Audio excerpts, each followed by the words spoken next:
need to stop the contract. It took him a long time to do so. And what then happened is, in not acting in terms of his duties as the accounting officer, to act promptly, to act diligently, monies were in fact then paid out because of these unlawful corrupt activities. The ANC has been accused of delaying tactics for second-guessing Parliament's legal advice to the impeachment committee that the independent panel, which laid the groundwork for the inquiry into the Phala matter, not be called to present its report. While most committee members accepted the summoning the report as authors would be a breach of panel's mandate, ANC MPs asked the decision to be deferred until it obtained its own legal opinion.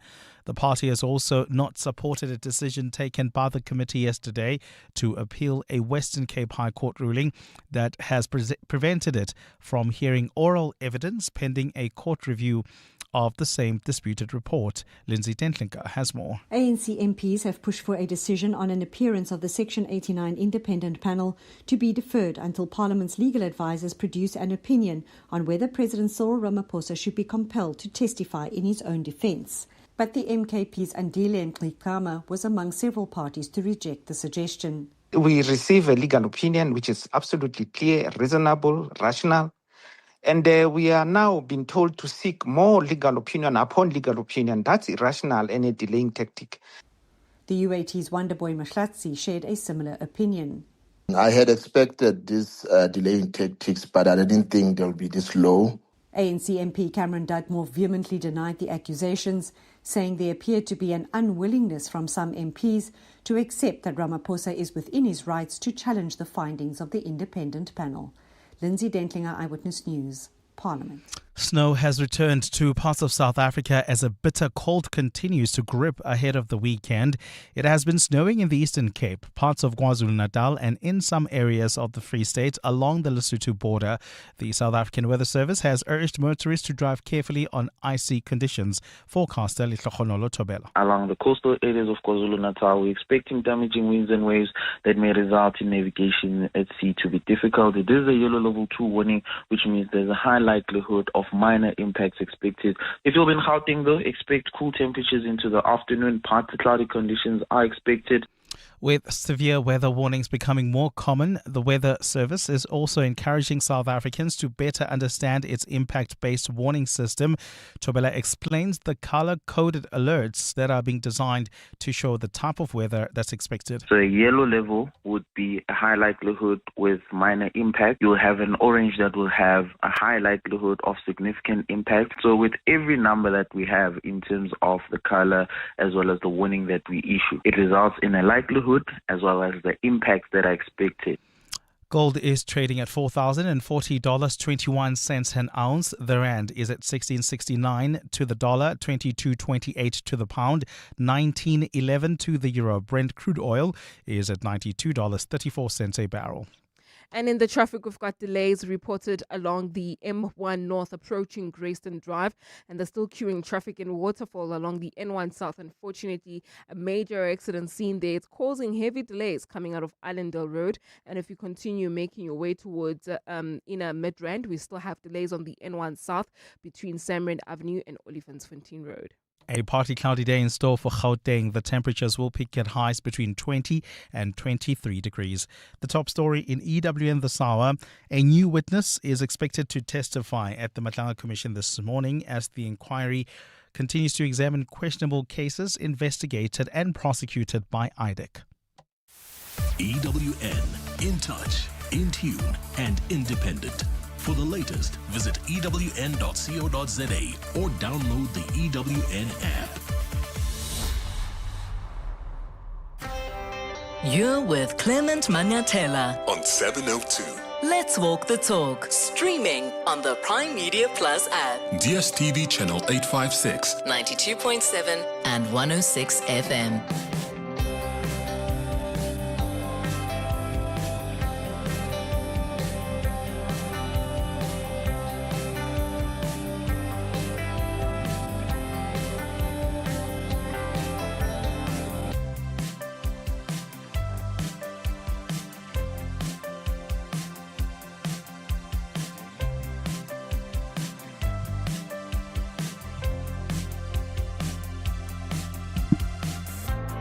7 minutes after 9 o'clock. Dumelang, welcome to the Clement Manyathela Show. It's wonderful to have you with us here on 702. You know, Mos, we always love being in your company.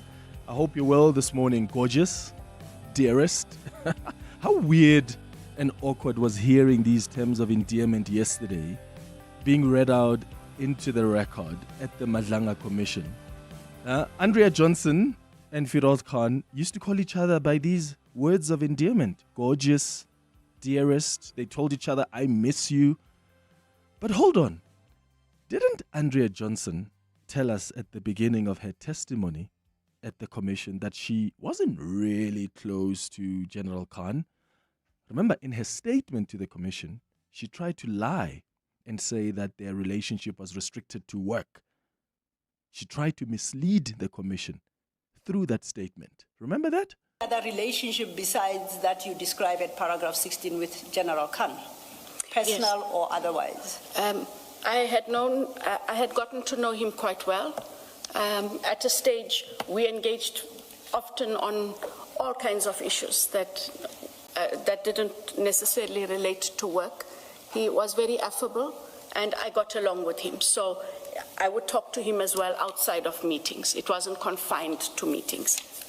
That's an important distinction to draw, because your paragraph 16 seems to suggest that your engagements with him prior to 2022 were in meetings and with other stakeholders only. It's too restrictive what's said in 16 regard being heard to your response now. And we can add it. No, the record, it's there on record. So I say, we clarify that. So now she says, okay, we can add that actually we did have a personal relationship. But in her statement, and that's crucial to point out, the statement that she drafted under oath to the Madlanga Commission, she, in paragraph 16, she created an impression that I knew Khan through work. We only engaged when we met in meetings, in justice committee meetings, whatever, but no close relationship really. Until Advocate Sillo then puts it to her that we know more here. So she has now conceded that theirs was quite a very, very close relationship. Very close relationship to a point that they greet each other by stating, saying words like, hi, gorgeous. Then it makes my point without necessarily having to use the chats. So the chats are not going to give me any relevant evidence for anything except to establish this very close relationship, contrary to what she had stated originally in her statement. So what's important to note here is that Advocate Sillo was trying to establish their close relationship to drive a point home. And that point, I think, is that there's a likelihood that Andrea Johnson did send contents of an assault case or assault docket opened against Khan to Khan himself through a third party. And this is even before Khan was approached for a statement. So given the close relationship that existed between Johnson and Khan, it's possible that she may have done him a favor by sending him information about a docket opened against him. Isn't that defeating the ends of justice? Well, the NPA is still deciding whether to charge her for sending that email. That's why she refused to answer any question related to that matter. But my goodness, the way that IDEC has handled a number of cases is actually quite wild. Because during her testimony, even Commissioner Khumalo said, the documents that are before us appear to point to an investigation driven by something other than Adam's complaint. Right? So maybe there's a hidden hand here. When you look at the summons and other records, Commissioner Khumalo said, there appears to be a hidden hand here directing IDEC's investigation. What do you think that hand is? Is that supposed hidden hand much clearer to you now at the conclusion of her testimony? What do you think was the hidden hand? Because when I was trying to connect the dots with you, was it last week? I said it all goes back to 6th of December. Go and check what happened on the 6th of December, because that's where all hell broke loose. The police were pouncing on Ket Matlala. The police were pouncing on KT Molefe. And then all hell broke loose. The Minister of Police starts a process to disband the PKTT. IDEC starts going after Kumalo, who is the head of the PKTT. And General Masemola, who initially resisted the disbandment of the PKTT, now there are questions being asked about him and whether or not he must be charged. What do you think is the hidden hand? I think it goes back to that point. And then the next question then becomes, if really they were trying to block the arrests of these two individuals, why? If these are alleged criminals and the evidence that's out there points to a possible serious crime that may have been committed by these individuals, why then would you have the police minister's office and IDEC trying to protect them? How powerful are they? Who in the higher powers in our politics is protecting them and is the one with a hidden hand that's directing how investigations are done? Let me know if it's clearer to you now what that hidden hand is. 011-883-0702 is the number to dial. WhatsApp's on 072-702-1702. Also, by the way, Julius Malema is holding a press briefing today.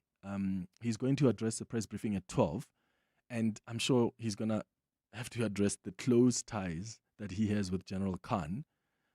He's likely to touch on this. Shall we call also the sympathy that he had for Andrea Johnson when she appeared before the ad hoc committee? Remember the posture Julius Malema took towards Johnson at the ad hoc committee? It was quite different to the posture that he took towards other witnesses. We all have, issues that we might not have handled properly. It's part of growth. It's part of becoming more experienced and then dealing with matters differently going forward. And when you live here, this should never, I heard you saying I'm very angry, it must never be one of the issues that are going to distract you from fighting crime and fighting corruption. You came here, we shared that information with you. On a hindsight means I'm more clever now, and you should take it in that spirit and continue to fight. I thought Winnie Mandela died, but Winnie Mandela is multiplied. Thank you very much. I receive. Thank you. I receive. Did she just say I receive? Oh my goodness. Oh, Mama Winnie has received these blessings coming from Julius Malema. Why? So it now makes sense why Julius Malema took this posture towards Andrea Johnson. But also, remember, Julius Malema told us about Fani Masemola, the National Police Commissioner, and how he was supposed to have been arrested. There is a warrant of arrest against Masemola. It's out. I don't know why it's not being picked up. It means someone somewhere is playing politics, and someone they want to undermine once more the independence of our justice system. Masemola is being arrested for what he did with Kumalo in the crime intelligence. Masemola was supposed to be arrested that week when Mukwanazi had a press conference. So I thought Mukwanazi's press conference was a preemptive strategy. And perhaps the arrest for Masemola is delayed by that will be seen as if we are fighting back or anything of that sort. So it's a matter we're paying a very close attention to because... So that's Julius Malema telling us Fani Masemola should have been arrested, and the fact that that arrest hasn't taken place, then there may be some interventions here. The question you'll have to ask is, where do you think he got the information? Why was that information sent to him? You've got to connect the dots here. If General Khan is the hidden hand over how IDEC has behaved and maybe even over how the office of the police minister has behaved, which is very weird and very unethical, violation of the NPA Act. Even when you look at the case against Fanima Semula, I mean, she couldn't really respond to the legal basis to even join him with the other people that are accused of corruption. She couldn't. And you've got to connect the dots here. If General Khan, let's say, is the hidden hand, who is General Khan close to? Well, he's close to Gorgeous. We know that now. Gorgeous Andrea Johnson. They're close. They were, at the very least, quite enjoying a close relationship. Number two, who is General Khan close to? Oh, he seems to be close to Julius Malema based on the WhatsApp text we have seen, because they communicated via Saeed.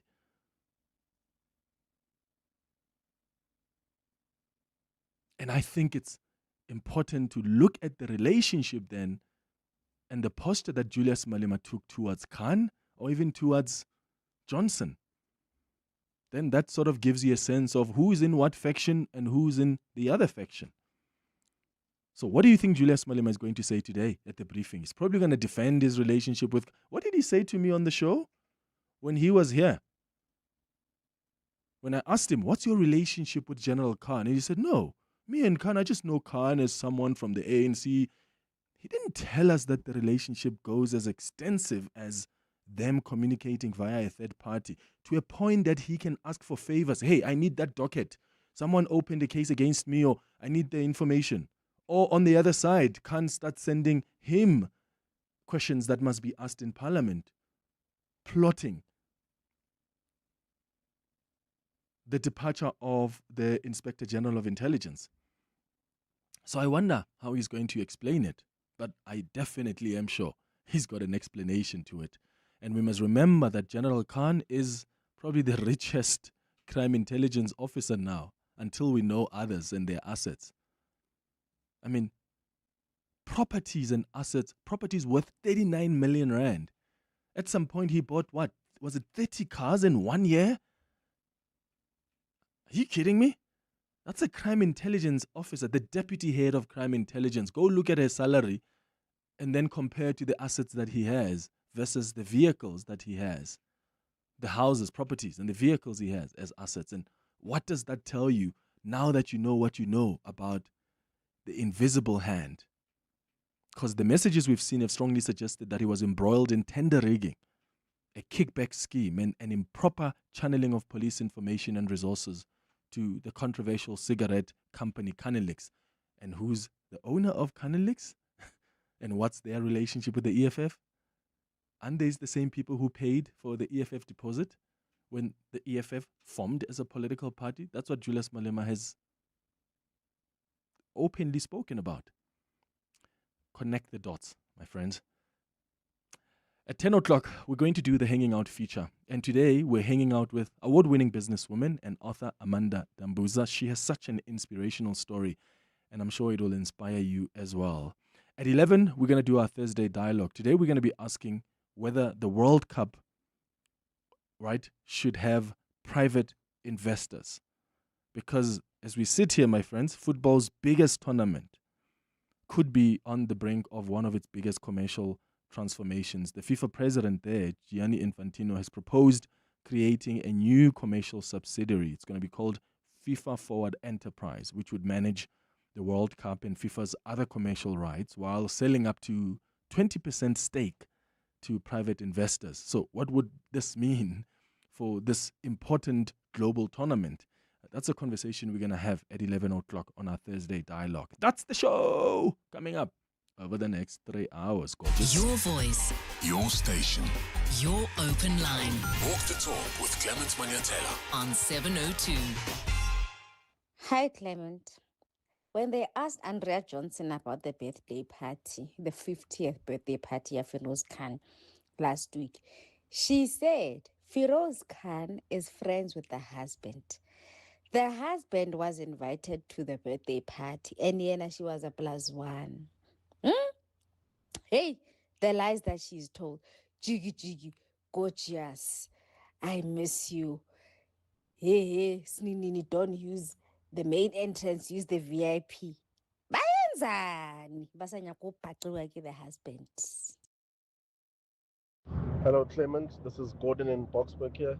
Clement, you know, Bongani avoided to say it, and it seems like you are also avoiding to say this. Why am I the only person that suspects that Andrea Johnson and Khan are having some sort of affair? You know, because it's not every day where you call people gorgeous and whatever that he said also to her. And, you know, listening to Advocate Sillo yesterday, you could tell that she's really trying to protect her by not disclosing those WhatsApp information, that WhatsApp information. At some point, I even felt like she was threatening Andrea Johnson that she will go through the chats if she doesn't admit to her and Khan being close. So for me, it only means that who's that guy, Junaid Johnson, should be angry at Khan because he's sleeping with his wife or something like that. Yeah, look, to be honest, if you really know me, you know that I would actually say that if I believe it, right? I've no reason to avoid analyzing it that way. But to be honest, guys, I haven't seen enough evidence to even suggest that there could be an affair. I mean, I do think that it's weird that for someone you claimed you only met in meetings and then suddenly there are messages that come out where you're calling each other gorgeous, you're saying I miss you. I mean, I've got female friends that I would say I miss you too. Maybe they're besties. I don't know. What I'm trying to say is I don't think, at least to me, there's overwhelming evidence that suggests, there was an affair. And even some of the messages, I mean, Advocate Sillo said, I'm not flighting these because they're sensitive information about minors. So you could see that, at some point they were supposed to go to Khan's family home for dinner and he was asking, what should we cook for you guys? Or maybe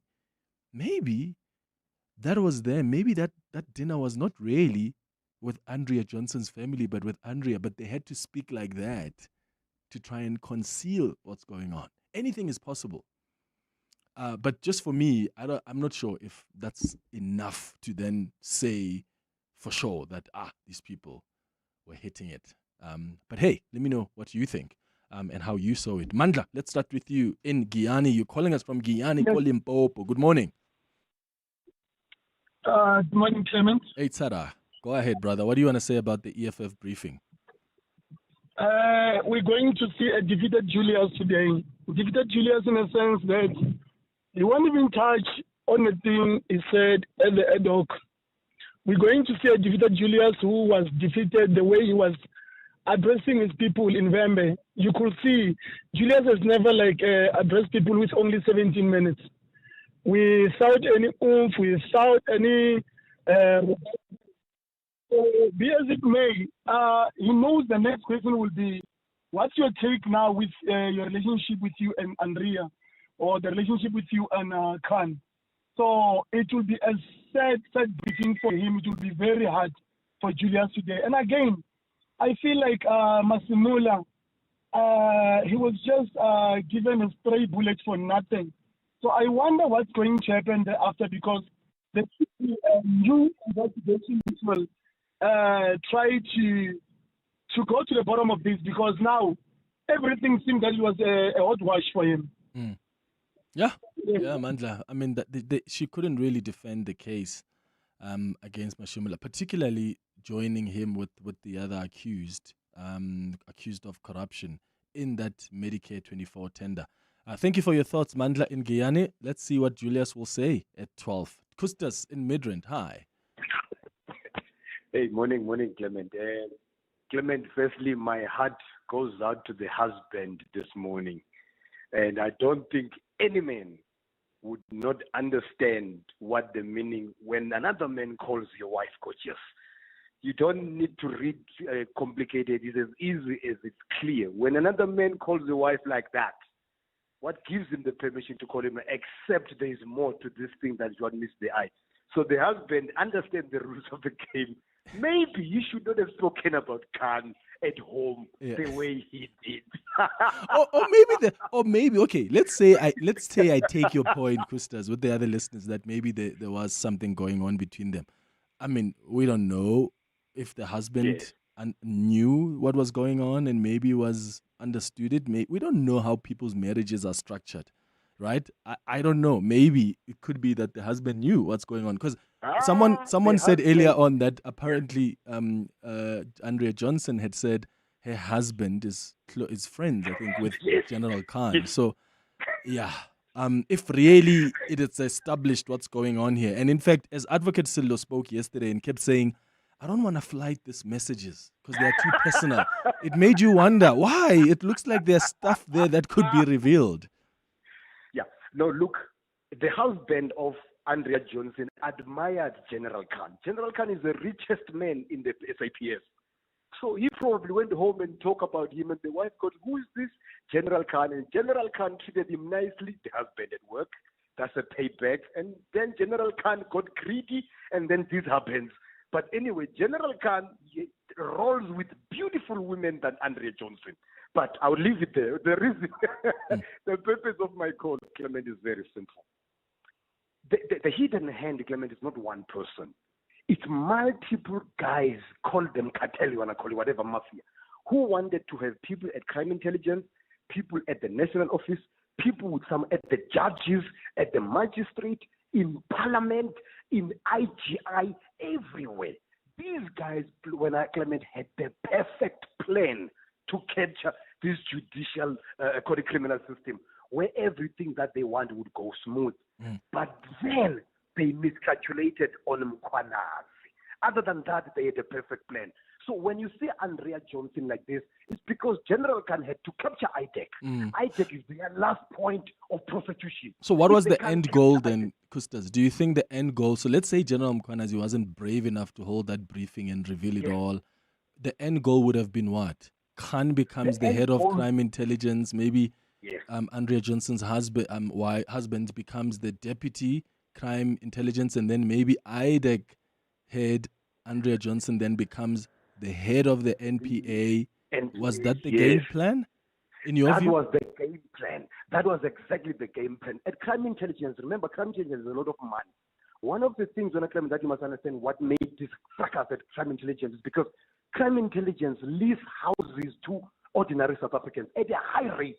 Dumisani Kumar wanted to stop that thing. Gotcha. So the guys who are leasing these houses to crime intelligence got angry. That's why Paulo Sullivan was that angry. It's out of crime intelligence. Got you. Kustas in Midrand, thank you. Let me get Koketso before the headlines quickly in the East Rand. Koketso, what are your thoughts? Yes, morning, Clement. I think, it's funny when we see this thing with Andrea Johnson. It reminds me of what Premier Poppy Ramaphosa said, right, about women in power. Yeah, about women in power and about how men will say anything to women in power. I also suspect what you suspect, that they were not having an affair. I think actually he was just buttering her up and charming her, right? And it's like what Poppy Ramaphosa was saying, to say women in power are often taken down by men like this, because basically she was played like a fiddle by Khan, by the likes of your Khan. And I think I agree 100% with Kustas that she became part of the ploy to take down the crime intelligence. Because remember, her husband also works in crime intelligence. So, and she was denying, remember that time when she was denying the pillow talk, saying that no, they don't do pillow talk, they don't do anything like that. So one thing that I love about the Madlanga Commission is that it's showing us the WhatsApp messages, and it's showing us that we have people in leadership that lack integrity, because in front of the public they say one thing, but then the WhatsApp messages and the emails amongst themselves reveal a different reality. So it's actually showing us like a deeper thing. That's why these people, if you notice now, Clement, they want Madlanga to stop, because the deeper this thing goes, the more they go into people's WhatsApp messages, emails, the more they're going to discover. Yeah, what's happening? Koketso in the Eastern, thank you. It's 9:31. More of your calls and WhatsApps after the latest in Eyewitness News headlines. Fiso, hi. Thanks, Clements. Good morning. The chairperson of the Communications Portfolio Committee says the AI industry can't be left unchecked and parliaments must facilitate the creation of new laws. Kusela Sangoni Diko also says the state and the private sector should work closely together in developing AI in the public interest. Sangoni Diko was giving a keynote address at the AI Governance and Policy Symposium. The Cape Town Regional Court has sentenced a man to life imprisonment for the attack of two police officials in Kensington. Tohir Adams faced charges of attempted murder, the illegal possession of a gun, and the illegal possession of ammunition. Adams was found guilty of attacking officers while they were conducting stop and search operations in the area in 2024. And thousands of people who fled huge wildfires in Spain have returned home, while in France, firefighters battle raging fires as a new heatwave grips the region. The neighboring countries have been hit by some of the worst forest fires in living memory over the past week. Spain lifted remaining evacuation orders for Avila province and for the last two towns near Madrid that had been evacuated yesterday. Those are the headlines. This EWN and more at 10 or as it happens. EWN Traffic. Traffic is heavily backed up on the N1 South between New Road and the Baklu interchange. That's due to a major accident.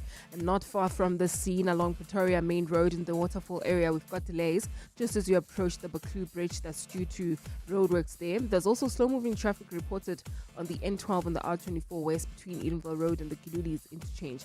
While heading towards Selby, we've got delays on the M2 West. That's between Harderberg Road and the Crown interchange. There's also queuing traffic. In fact, heavy delays between the Boysons Road exit and Carr Street. That's on the M1 North. An accident right near Carr Street causing these delays. So please drive with care and try to avoid. You can still use the N1 North and then turn off at Albertina Sisulu Road to head back to the CBD. We'll have more updates at the top of the hour. Stay tuned.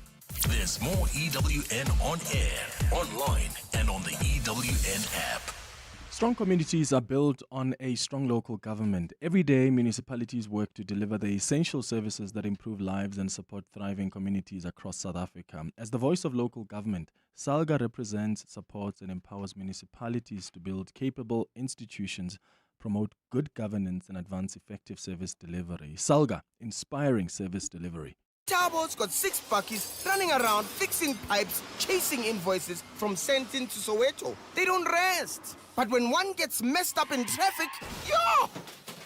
That's not a scratch, my guy. No bucky, no money. But with Budget's affordable business insurance, Tabo's fleet is sorted. So when expensive days happen, his hustle keeps rolling. Visit budgetinsurance.co.za for a business insurance quote today. Budget is a licensed non-life insurer and FSP. T's and C's online. Your boss noticed. Your ex noticed. The neighbors definitely noticed. Because some cars say, I rented a car. And some cars say, I rented the car. Sani Sixt Rent a Car. Premium rentals. For people who don't settle. Choose the right car. Rent Sani Sixt on sani.co.za. Find your next design obsession at Decorex Joburg. From the 30th of July to the 2nd of August, the Sandton Convention Centre becomes the destination for the latest in decor and design.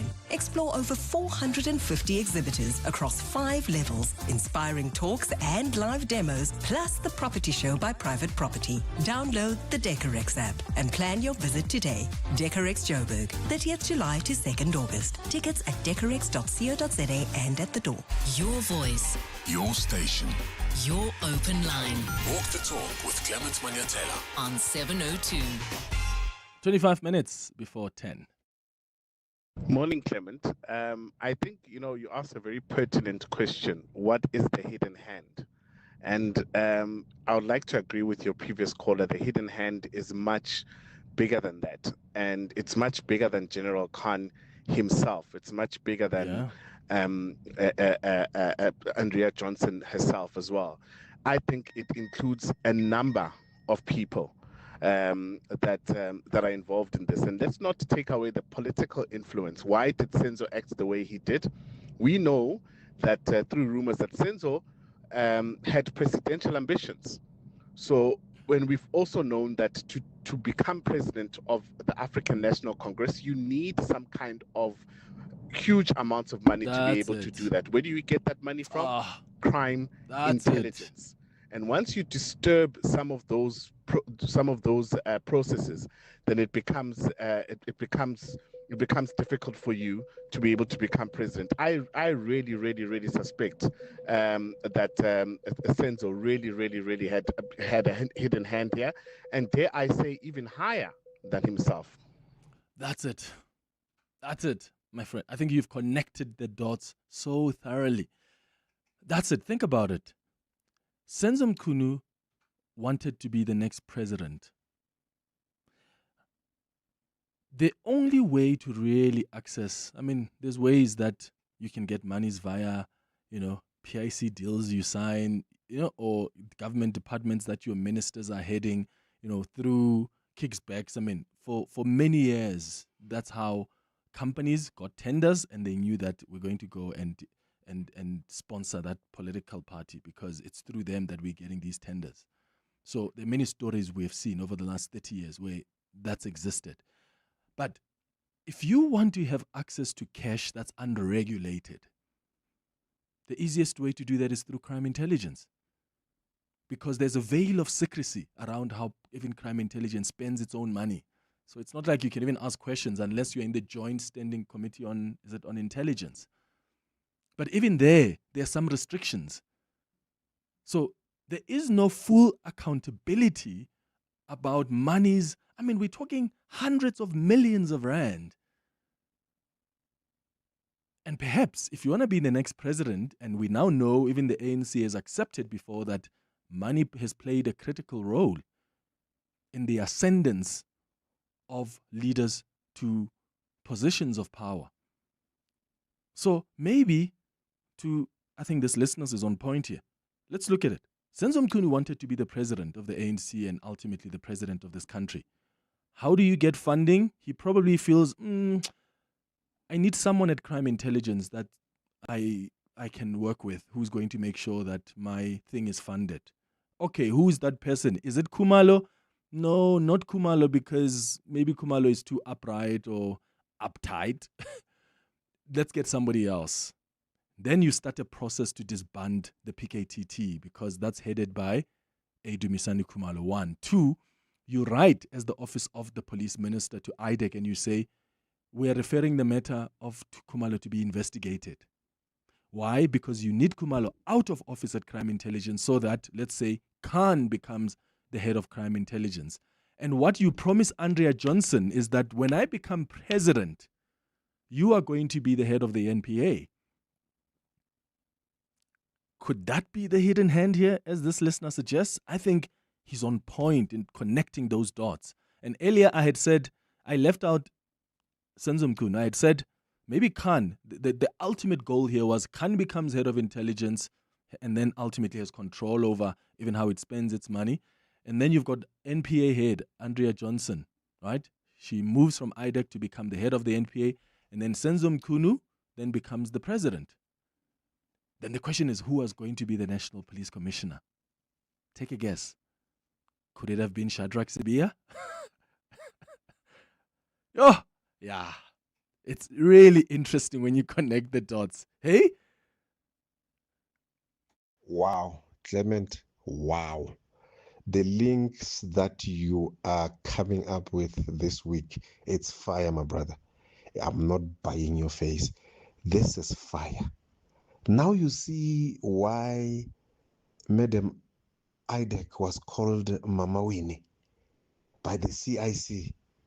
My goodness, chickens are coming home to roost. Clement, I like these links, brother. I like this link, my brother. I won't mention my name, but I like these links. And big up to the production team and everybody that works with you. You guys have discovered something that some of us were not aware. Wow. Hi, Clem Tabo here in Swane. Julius Malema, I don't think he will address it directly, but there is a connection between Julius Malema probably has got a relationship with Andrea Johnson, and that he's been taking his talking points from Khan, the general. So there is definitely a relationship between Julius Malema and Andrea Johnson. There's no way you can say Andrea Johnson and equate her to Winnie Mandela. You can see this was a talking point that was given to him. So yeah. Clement and the team. As we look forward to the press conference of the EFF this afternoon, I can tell you for free that Julius is going to sit there, complain, somewhat throw shade at other people, and then avoid questions, because a picture says a million words. Him sitting there with Saeed eating dinner at his whatever lunch at his home, it says they have a relationship. Saeed and Khan have a relationship, so he does have a relationship with all of them, even with Johnson. So either he explains it, or he chooses to insult people, or he chooses to shout at other people. That's his choice, but the point has been made. He is part of the group. Yeah, interesting, I tell you. All right, it's 18 minutes now before 10 o'clock. More of your calls and WhatsApps after the break. Dad, how come Mom's not coming to my soccer game? Well, Mom isn't allowed to come to your soccer games anymore. Is it because she tried to tackle Coach KB for giving me a red card? Maybe. Humans who fiercely protect the people they love. Welcome. Search Liberty Protect to protect your life and legacy today. Liberty, in it with you, all of you. Liberty Group Limited, a licensed life insurer, an authorized FSP and part of the Standard Bank Group. T's and C's, risks and limitations apply. Drivers, this winter, South Africa's roads can change in seconds. One moment it's clear, next, dense fog blinds your view. Don't drive on memory, drive on visibility. If you can't see clearly beyond 50 meters, pull over safely at the nearest truck stop. Stay alert, stay alive, check your surroundings and inform others. See and be seen. Let's navigate winter roads together. This message is brought to you by the National Department of Transport.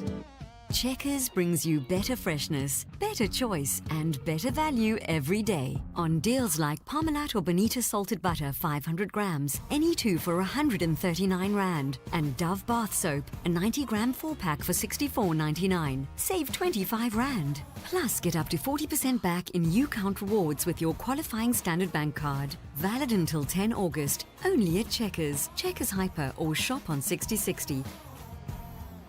Right, gang. Are we all in? Liam? Here. Ethan? Here. Andrew? Here. Luca? Luca? Yeah. Amelia? Yeah. Violet? Yeah, Mom. Introducing the Chungun CS75 Pro, a powerful turbocharged engine, modern safety features, and room with 7 seats for everyone. Hey, that's not everyone. You forgot Choppy, Mom. Oh, Choppy! The all-new CS75 Pro. Chang'an, driven to evolve. Your voice. Your station. Your open line. Walk the talk with Clement Manyathela on 702. It's 15 minutes before 10 o'clock on the 702 open line this morning. We've been trying to figure out what this hidden hand is in how IDEC has been operating, because, quite honestly, it hasn't been looking good. By the way, there's a witness at the Madlanga Commission who's testifying, Advocate Ramsemi. Do we know she's with IDEC? IPID. Okay, so this is Advocate Ramsemi, who's with IPID. Apparently, IDEC. Okay, she's with IDEC. Advocate Ramsemi, and this advocate is going to implicate Andrea Johnson heavily. That's what has just been revealed at the Madlanga Commission this morning. I see that they've adjourned for a bit now. But IDEC State Advocate Ramsemi is going to testify, and the evidence leaders have revealed to the commissioners that she's going to be implicating Andrea Johnson heavily. So this leads me then to the conversation that we had yesterday on our Listener's Choice feature around the circumstances under which a pension can be withheld. I'm now feeling a bit uncomfortable with the fact that she's just resigning and she's going to just live her life after the trouble that she has caused for so many people. Whether it's Fanima Semola as the National Police Commissioner, where there was no legal basis to even lump him with the other accused in the corruption case against Ket Matlala, but also was it IDEC's mandate to even investigate the violations of the PFMA? But also, Mukwele, You've called her a token appointment. You've had to apologize for that. This woman's reputation was on the way to being ruined. You have almost destroyed her life because you charged her for things she has not done, the things she may or may not do in the future. And we are going to let you go and enjoy your retirement? Is that really accountability? And I understand that we can't withhold her pension, as we explained yesterday through our expert on our Listener's Choice feature, that, when you resign, there's not much government can do. That's why Mamulo Kukubai, the Minister of Justice, said to me earlier this week that we can't withhold her pension. That would be in violation of the Labour Act. But then how do we hold Andrea Johnson accountable beyond the criminal case that may or may not be pursued? Given the damage that this woman has done, given the fact that you could see that there was someone controlling how even she behaves as the head of IDEC, I'm uncomfortable with the fact that she's going to go and enjoy her retirement. There has to be accountability. And I bet you, had she stayed on and the Madlanga Commission issued adverse, because of course the findings against her are going to be adverse. And I suspect that they're even going to recommend that she be charged. But if we are all agreeing that she has almost destroyed people's lives, why are we okay with the fact that she's just going to retire and go enjoy her pension money? And also, what is the recourse? Because you can't also say to government, withhold that money because we're angry. No, they must still do things according to the law. And maybe what the president should have done is reject the request to leave before she serves her notice. Because maybe if she served her notice for 3 months, that would have allowed the commission enough time to maybe finalize its report or release another interim report with adverse findings against her, and then the president quickly establishes a commission of inquiry into her fitness to hold office, and then boom, there's an official adverse finding by even a commission of inquiry into her fitness to hold office, which maybe then changes the dynamics around her pension. I think there must be accountability on Andrea Johnson. I don't think it's enough that she's resigning and she's losing her job, because the damage she has caused to people's lives by following clearly other instructions coming from somewhere, which she had no business doing because she's the head of IDEC, and her priority and interests must be of South Africa and South Africans. But is that what we have seen from her? I don't think so. Yo, Clement. Watching Miss Johnson admitting to that, to her relationship with Khan yesterday, it really touched my heart. Imagine that woman, if she's married and if she's got children, and I just wonder what happened in her house yesterday after that revelation. Thanks, Clement. Mandan Binoni. Hey, gorgeous. One thing we must all give thanks to its advocate, Matlapi Sello.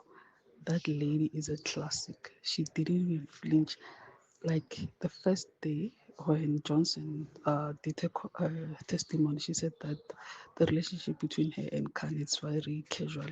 She made it look like there's nothing happening. They don't even know each other. They just greet each other and pass. But then the last day of the testimony, Marcelo just waited for that day to drop all the files. Hi, gorgeous. I miss you. Yo! Morning, Clement. Tools here. Clement, how, how do you call other people's wives gorgeous? Like why? Why would you do that? And why is the wife accepting that? And why are we meeting? Why when we're meeting, you don't want people to see us? And we're not very close anyway. We are not even friends. We just know each other. Something is hitting the water here.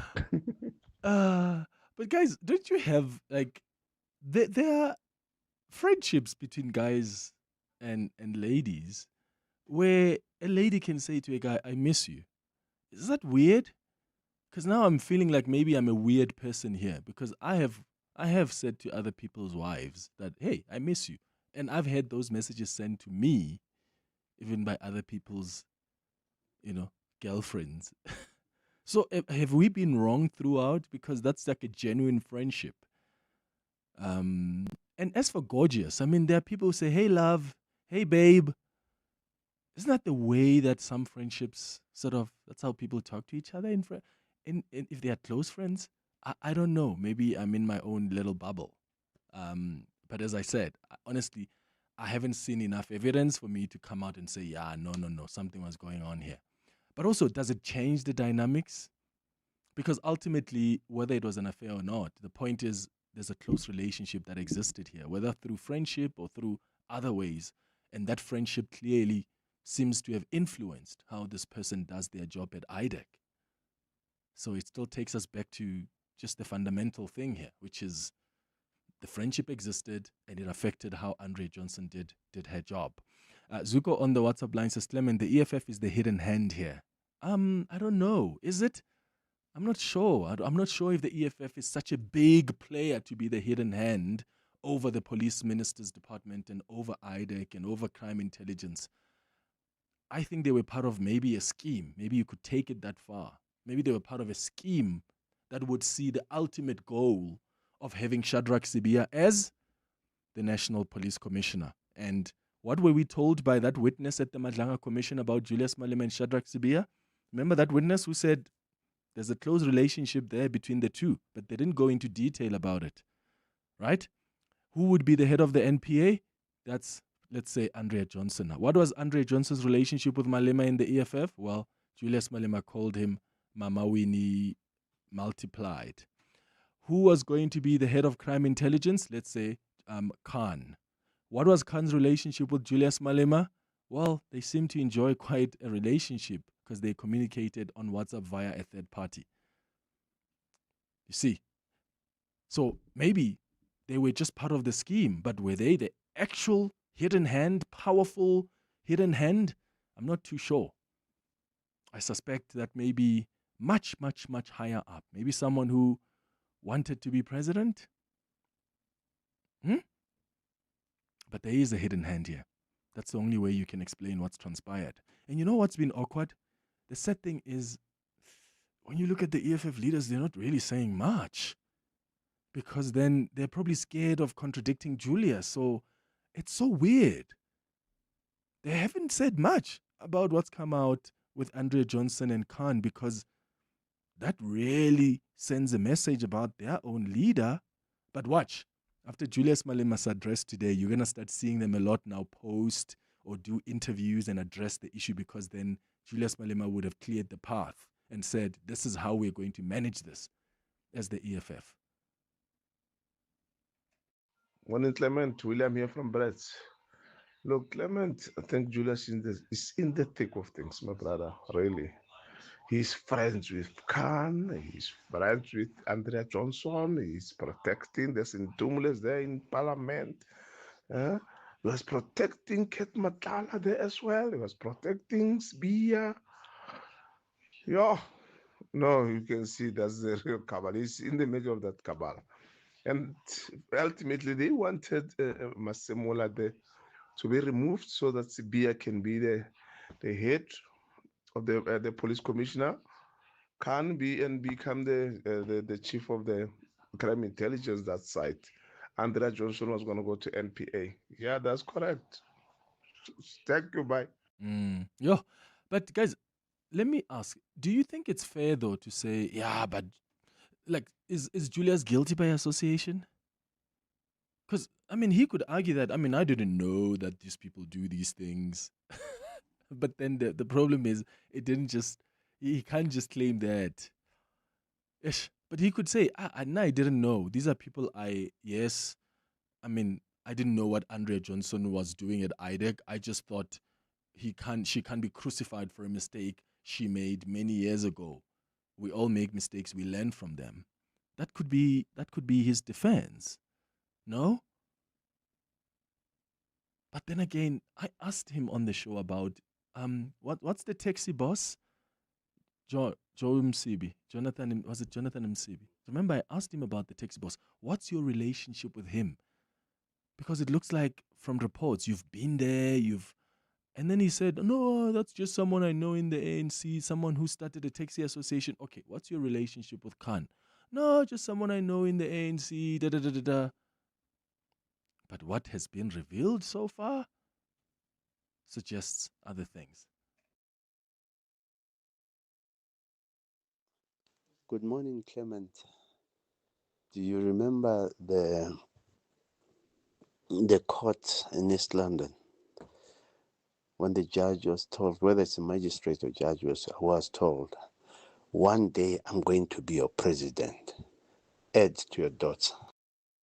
Hi, Clement. Joe here. You know, when you are as powerful as Khan, you know, when you know people's secrets, you become the most powerful person in the country. And I think he knew how well positioned he was to influence everybody around him. Madimage, we see what I'm seeing here is that EFF Julius is two-faced. He is the one who should have jumped in to protect the integrity of Brigadier Mokwele. More so because it's a woman and she's young. And she is an example of a black excellence. But his silence clearly indicates that he is not representing what he makes us to believe. It's so sad. Oh, Bramarud, Pologwan. Meet the all-new Lepus L6, an aspirational lifestyle sub-brand of the Cherry Group. A spacious, intuitive cabin that moves with you. 6 striking colors, a panoramic sunroof, and an advanced 540-degree HD surround view camera system. With a 10-year, 1 million kilometer engine guarantee, pre-orders are open now. Be among the first. Book your test drive or visit lepus-sa.co.za today. Lepus. Drive your elegance. Hi, this is Michael Owen, Hollywood Bets brand ambassador. Being a champion, I know the best performances come from making the right decisions on and off the pitch. Enjoy the game, enjoy the excitement, but play responsibly. Gambling responsibly is about staying in control so you can enjoy it your way. If you or someone you know needs support, help is always available. Call the South African Responsible Gambling toll-free counselling line on 0800 006 008 or WhatsApp help to 076 675 0710.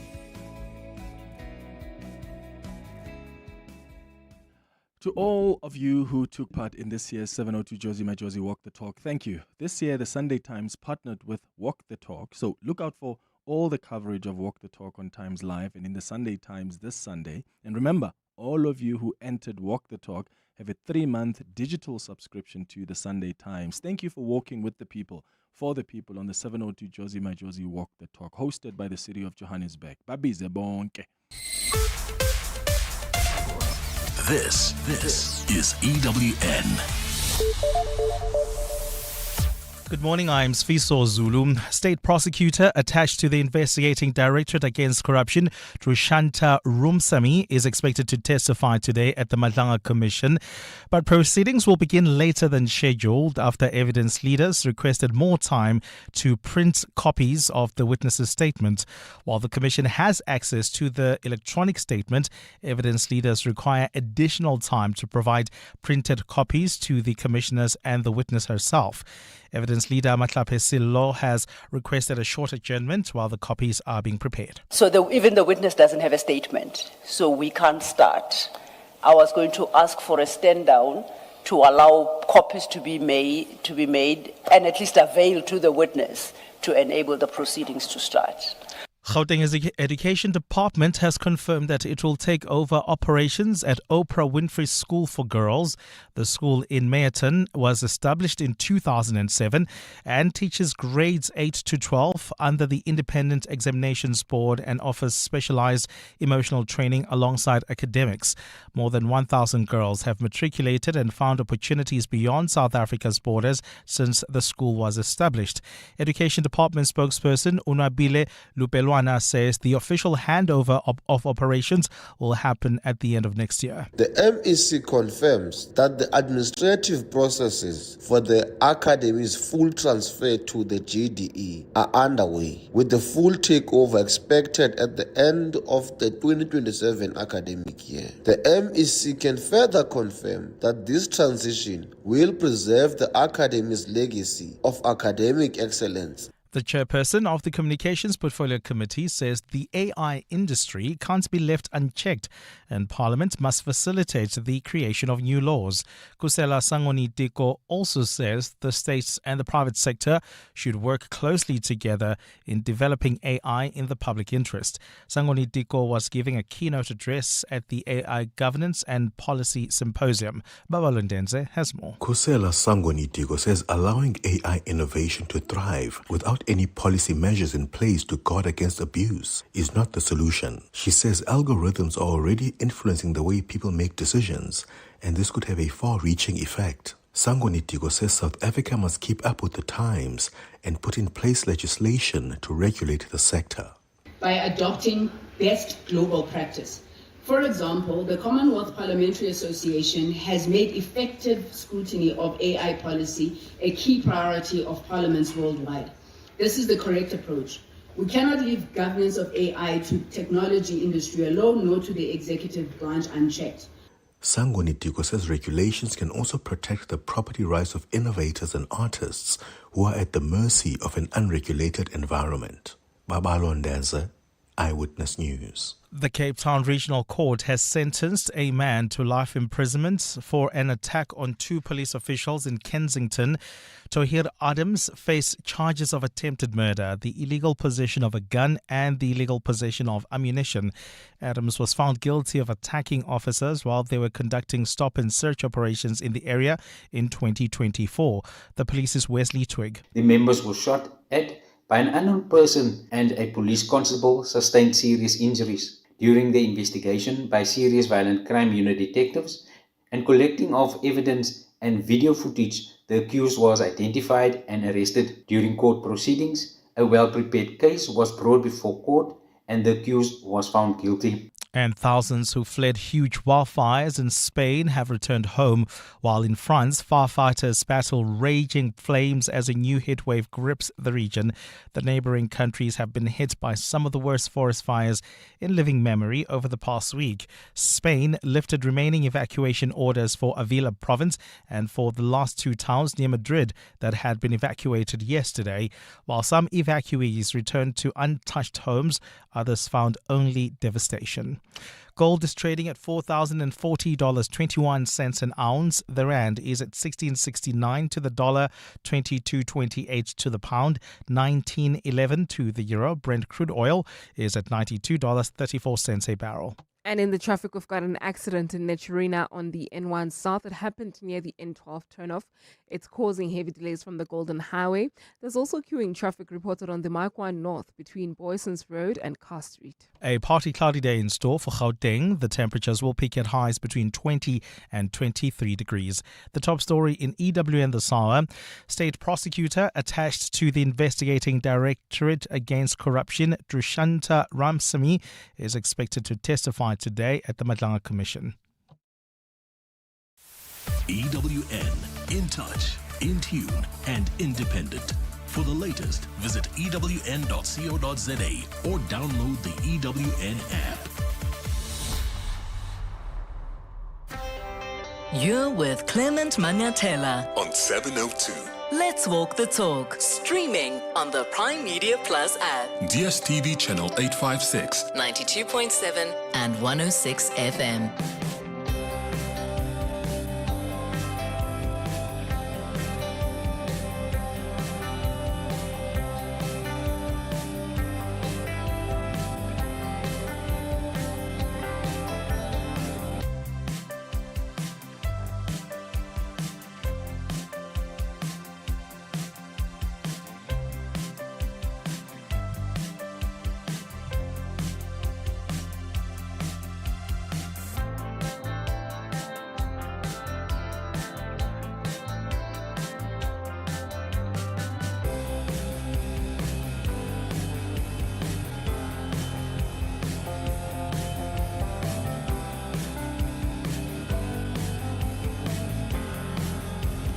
7 minutes after 10 o'clock. Dumelang, welcome to the second hour of the Clement Manyathela Show. Thank you for staying with us here on 702 Gorgeous. Does gorgeous have a plural? No, it can't. It's an adjective. So it doesn't have a plural. So, yeah. Good morning to you, gorgeous people. Thank you so much for staying with us here on 702. And thank you for all of your WhatsApps and your calls on the 702 open line. One thing you must look forward to, make no mistake, at 12 o'clock, make sure you check out what Julius Malema, the leader of the EFF, is going to say when he addresses the media. Andile on the WhatsApp line says, Clement, we're really going to miss Tsidi Madia's hard-hitting questions at the press briefing of the EFF. Rest in peace, Tsidi. Indeed, Andile. I mean, she would have been at the briefing and she would have asked the questions and she was probably going to be attacked for asking the right questions, but she would have still persisted and asked those questions. And yeah, today is going to be one of those days that once again we miss Tsidi Madia. At 11 o'clock, remember, we're going to do our Thursday dialogue. And today I'm going to be asking, should the World Cup have private investors? Because the FIFA president, Gianni Infantino, has made a proposal to create a commercial subsidiary which would manage the World Cup and FIFA's other commercial rights.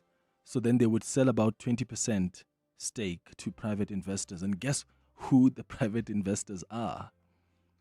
Donald Trump's son-in-law is going to be involved. Isn't that questionable? So we're going to talk about what this would mean for football and for this important World Cup tournament. So that's our chat at 11 o'clock. But right now we start with our Hanging Out feature. Hanging Out with Clement on 702. Let's walk the talk. So on our Hanging Out feature this morning, we have award-winning businesswoman. Award business. This Lungu is out of the window now. We've got award-winning businesswoman and author Amanda Dambuza, who has, as I've been telling you, such an inspirational story. And I hope it's a story that can inspire you as well. But also, she's also a vibe. I mean, if you follow her on the socials, you will know how she likes dancing. She's so passionate about mentorship as well, but also creating platforms where just genuine conversations about upliftment can take place. Amanda Dambuza, welcome to the show. Good morning. Good morning. Thank you so much for having me. It's good to have you. Yeah, thank you. I thought you were going to walk in here. Well, no, but you were doing news or something. So you can't. That's not fun. There has to be music to it, eh? Yeah. Okay. And we've got lots of music we're gonna play today. So I want us to take it back to the beginning, right? Because you were in KZN and then you moved to the Eastern Cape. Yeah. Then you moved to Johannesburg. Yes. How did that happen? I was born in KZN. I was born in Pangini. It's Kawini, actually. It's a Kawini. It's Kawini. Yeah. Yeah. To isibongo sami originally ngumthetho. And but my mom and my dad went their separate ways when I was a baby. I didn't meet the gender expectation that my father had of a boy child. And well, is that what he expected? Rumor has it that I've never met him, so rumor has it he rejected me because I was a girl. Oh no! And there has been some minor confirmations of the rumor over the years. However, you know, if he's not here to tell me the story himself, so I remain. It remains a rumor. However, the impact was not a rumor. The impact I felt, but and. So when they went their separate ways, my mom then took us back to the Transkei where she had been raised, and she proceeded to leave us there and come to Joburg, like everyone, to dig for gold. So she was very young. My mother was 27 years old when she had me, and I'm the third. And you are the third. Yeah, I'm the last one. And I swear to you, I don't have last born syndrome. I don't know what that's like. I was never treated like one. Really? Yeah. Are the first two boys or? The first is my brother. Okay. And then my sister, then myself. Okay. Yeah. Okay. And but life in the Transkei was rather harsh. I mean, you can imagine growing up without your parents. But we ran away when I was 13. Who's we? All of us, 3 of us. Where My did you run brother, to? my sister, and myself. We ran to Mshenguville in a shack where my mom used to live. Why? Well, was it not was it their upbringing? Because you were with your grandparents now? Well, my mother has a complicated history, but yeah, we were raised in, for purposes of this conversation, the matriarch in the homestead raised us, and aunts and uncles, and it was a big life. But again, it was, we had roof over our head for sure. We had food in our tummies, but it was a very hard upbringing. Yeah. You know. But the thing about it, though, and I guess that's the irony of life, is rural upbringing is such a beautiful upbringing. I mean, we grew our own vegetables. We had our own fruit, meat from, so, but the other side of it was this constant abuse. Yeah. So when you reflect then, I mean, that's quite a difficult, or let's say challenging upbringing. Yeah. Right? First, the rejection that you have to deal with, and then being The abandonment, then being in an environment where you feel we have to run away. Yeah. And I wonder if sometimes you pause where you are now and you look back. I mean, you spent so many years in corporate. You went up the ladder. You were chief information officer at Barclays Africa at some point. Then you decided to leave that senior role to start your own company, which has been successful. Do you sometimes pause and think, how did I get here, given where I come from? Because a lot of people who have that kind of trajectory, their lives tend out differently, if you know what I mean. I have been told, and I believe I'm also an outlier, and hence the endless hours I spend mentoring other young women, young men who've come through a similar trajectory in life, because the odds are against you, and having to deal with sexual abuse, verbal abuse, physical abuse, being beaten till you're purple as a young girl, and having being told you'll amount to nothing, being reminded how your father doesn't even want you, nobody wants you here, and your mother is nowhere to be seen, and so those things, unfortunately, as childhood trauma gets engraved in your DNA, and it becomes your identity, and the biggest part of healing is untangling yourself from that identity and kind of just redefining who you are. So yeah, do I stop and think, wow, look where I've come from? Yeah, absolutely. Because I think if you don't, you run the risk of thinking you are this magnificent human being who did this all by yourself. On their own. Yeah, but the reality is, yes, the hard work I had to do myself. Healing is a very personal process. It's a painful, long process. But along the way, I had people who believed in me and gave me a shot. I had people who saw something in me. I mean, even back at university when I couldn't even pay fees, my first encounter with a psychologist was when I went to register at Wits and there was no money, and I kept trying to tell them the story that this is where I've come from, this is where I'm trying to go, or at least I'm trying to get an education so that doors can open for me and I can start building something. Yeah. I'm so appreciative of especially successful people who take time to tell us about their story, because behind the success, there are many people who have really had it difficult. Yeah. And I think that helps in encouraging other people who may be going through the same thing to know that that doesn't determine your future. Yeah. Even in the midst of those challenges, you can, wake up on the other side and even meet your goals. So is that why you decided to be intentional about sharing your story? Because you share it so well, living in your books. Is that it? Because you want people to know that don't just look at Amanda Dambuza today, the successful businesswoman. Know that there's a story, and hopefully it encourages someone else who's in the same shoes. Oh, absolutely. In fact, I remember I won the Verve Clicquot Businesswoman of the Year award in 2017. And at the time, I was not a public person. So nobody had very few people knew who I was. I was just keeping my head down. I built my professional career in corporate, and started my business in 2013, left corporate 2014 to run it. So I was just keeping my head down and doing what I needed to do and build a life and build a family, build some kind of financial success, because, I mean, to me, that gives you options, right? Yeah.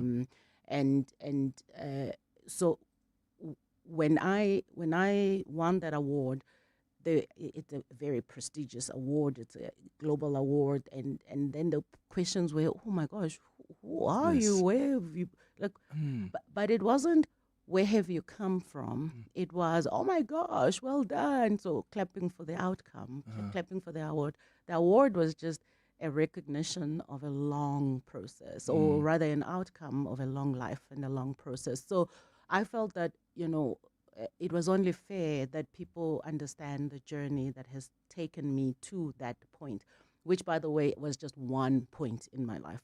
I have multiple points. And that particular award gave a little bit more of a glimpse into Amanda and who I am. And it was important for me to tell the story so that we're not so fixated on the outcome, the achievement. Don't just clap for the award. I think rather clap for the journey, because once you have been on the journey, the awards, the recognition and all those things, they come anyway. It's not like a unique experience, but what is unique is how do you embrace the life the cards that you were dealt, that you often don't choose in life. How do you embrace that? How do you work with what you've got to build up to get to where you need to get to? So I tell my story for exactly that reason, to say it's easy to see success. I mean, these days we can fake success. We can take a photo of someone's Porsche car key or Mercedes car key, particularly Mercedes. And those are my people. And we post it on social media and act successful, a branded bag or first class seat. But for me, it was those things don't make the person. It's the character that you've built along the way based on your circumstances that really matters. So I tell it for those reasons. And I've got some people sending us WhatsApps here who've read all of your books and they've been inspired. So if you have read Amanda's books, get in touch with us. Maybe you've worked with her, you followed her journey. 011-883-0702, that's the number to dial. You can send WhatsApps as well on 072-702-1702. It's 19 minutes now after 10. You're up before everyone else. You're building something real. Absa Business Banking, powered by Visa, gives you everything you need to get going. Open a business account in 10 minutes. Buy a point-of-sale device for $799 and get a credit card all in one place. We get it. Running a business is hard. Your banking shouldn't be. Search Business Starter Pack. Your story matters. Absa is an authorized FSP and registered credit provider. T's and C's apply. Hey, we buy cars. How does it work if I want to sell my car? We'll drive to your place. You can visit our pods. Even if you don't have space, then at the mall in a parking lot, we've got lots of depots all across the land. Contact We Buy Cars. You're in safe hands. Safe hands. Wow, that's great. We Buy Cars, the easiest way to sell your car by far. In the 1960s, Douglas Engelbart had a thought. What if you could jump from one idea to another with just a click? That question led him to pioneer how hypertext would work. And this laid the foundation of how we navigate the internet today. See, whether you're reinventing the future or building something new, you need the right foundations to start. At Exnilo, we give you the right foundation to host your big idea. Exnilo, trusted in hosting. Uncertainty is rising, but your business still has to deliver. Production targets need to be met. And when your workforce is out of balance, the cost is immediate. Too many employees, costs climb. Too few, productivity drops. Workforce Staffing helps businesses stay in control with flexible workforce solutions, deployed within 48 hours nationwide. When demand changes, your workforce can change with it. Visit workforcestaffing.co.za. Stay productive, stay flexible, stay in control. Humans are very good at planning some things. A weekend bribe, being first in the queue for fresh cinnamon rolls. But the big things? Like what happens to the people we love if life suddenly changes? Not so much. That's why Liberty and 702 are having a conversation about protecting your family's financial future. Next week on the Clement Manyathela Show, a Liberty expert answers your questions, helping you turn uncertainty into a plan. WhatsApp your questions about life and legacy planning to 072-702-1702 with the keyword Liberty. Join the conversation and take the next step towards securing your family's future. Liberty, in it with you on 702. Hanging out with Clement on 702. Let's walk the talk. 22 minutes after 10 o'clock, we've got Amanda Dambuza on the Hanging Out feature this morning, an award-winning businesswoman, founding CEO of Uyandi Iswa. If you've worked with her, get in touch with us. You can send us WhatsApps as well on 0727021702. So part of doing this Hanging Out feature and getting to know people is also getting to know them through their favorite songs. And I was very pleasantly surprised, Amanda, to see that you are also a big fan of Zonke. Yeah, no. Big time. Yeah. She's actually going on tour? On tour. I don't know if you want to call it a Tamia is coming to South Africa, ne? And she's going to be performing at all of, I think, is it Tamia's concert. So she's the opening act. But I saw she posted that she's going to be performing on herself as well, on her own. On herself. On her own. English is gone. It's Thursday. So I think, those are some of the shows to catch. So tell me about Little Things You Do. Why is it so special to you? Oh, well, I mean, anything by Zonke is special to me. Anything by Zonke. I used to listen to Zonke all the time when I was growing up. When I say growing up, I grew up with Zonke. She's like my age. She's possibly younger. But anyway, and then I loved her sister, Lulu. May her soul continue to rest in peace. And she's just beautiful. She's like, there are people who can sing, there are people who can move you with their music. So Zonke is that for me, and for years I've just had the biggest girl crush on her. And this song in particular is, in fact, my husband and I love this song, but then my brother-in-law, who's my husband's younger brother, also loves it. So he sent it to me some years ago. And he says, oh my gosh, this song, I think you guys are gonna love it. I'm like, it's already like on my playlist multiple times, and it actually just signifies, or it's a symbol of, sometimes, even in relationships you think the big things matter, but actually it's the little things that count. It is, yes, that count more. Yeah, Little Things You Do.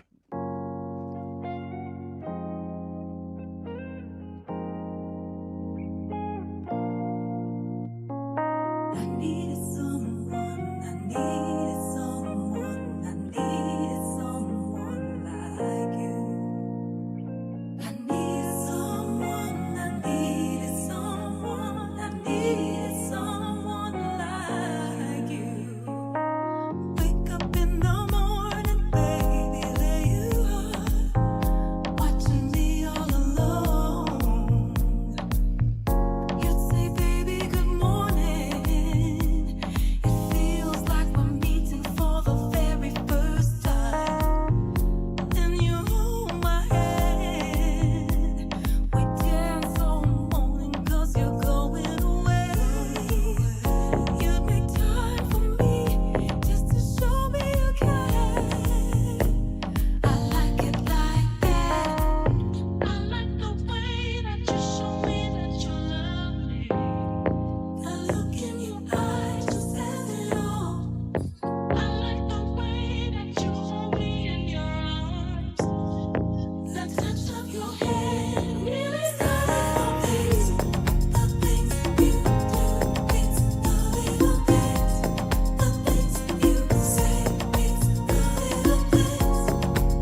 So at some point, I was one of the few people that knew this song and other songs that were on Zokia's old recent album, because she was selling the album through USB stickers. And I was one of the big fans to go and like buy that sticker. And a lot of people were very resistant in the bill. It was like, oh, USB stickers, how are we going to use this in our cars? Yeah. But yeah, she's privileged. Legendary. She is very legendary. So yeah, but now you can find this album, I think, on all platforms, on all streaming platforms. I still love CDs, by the way. You do? Yeah, I do. I got a CD player recently. They sell them. And I play CDs. What's the difference?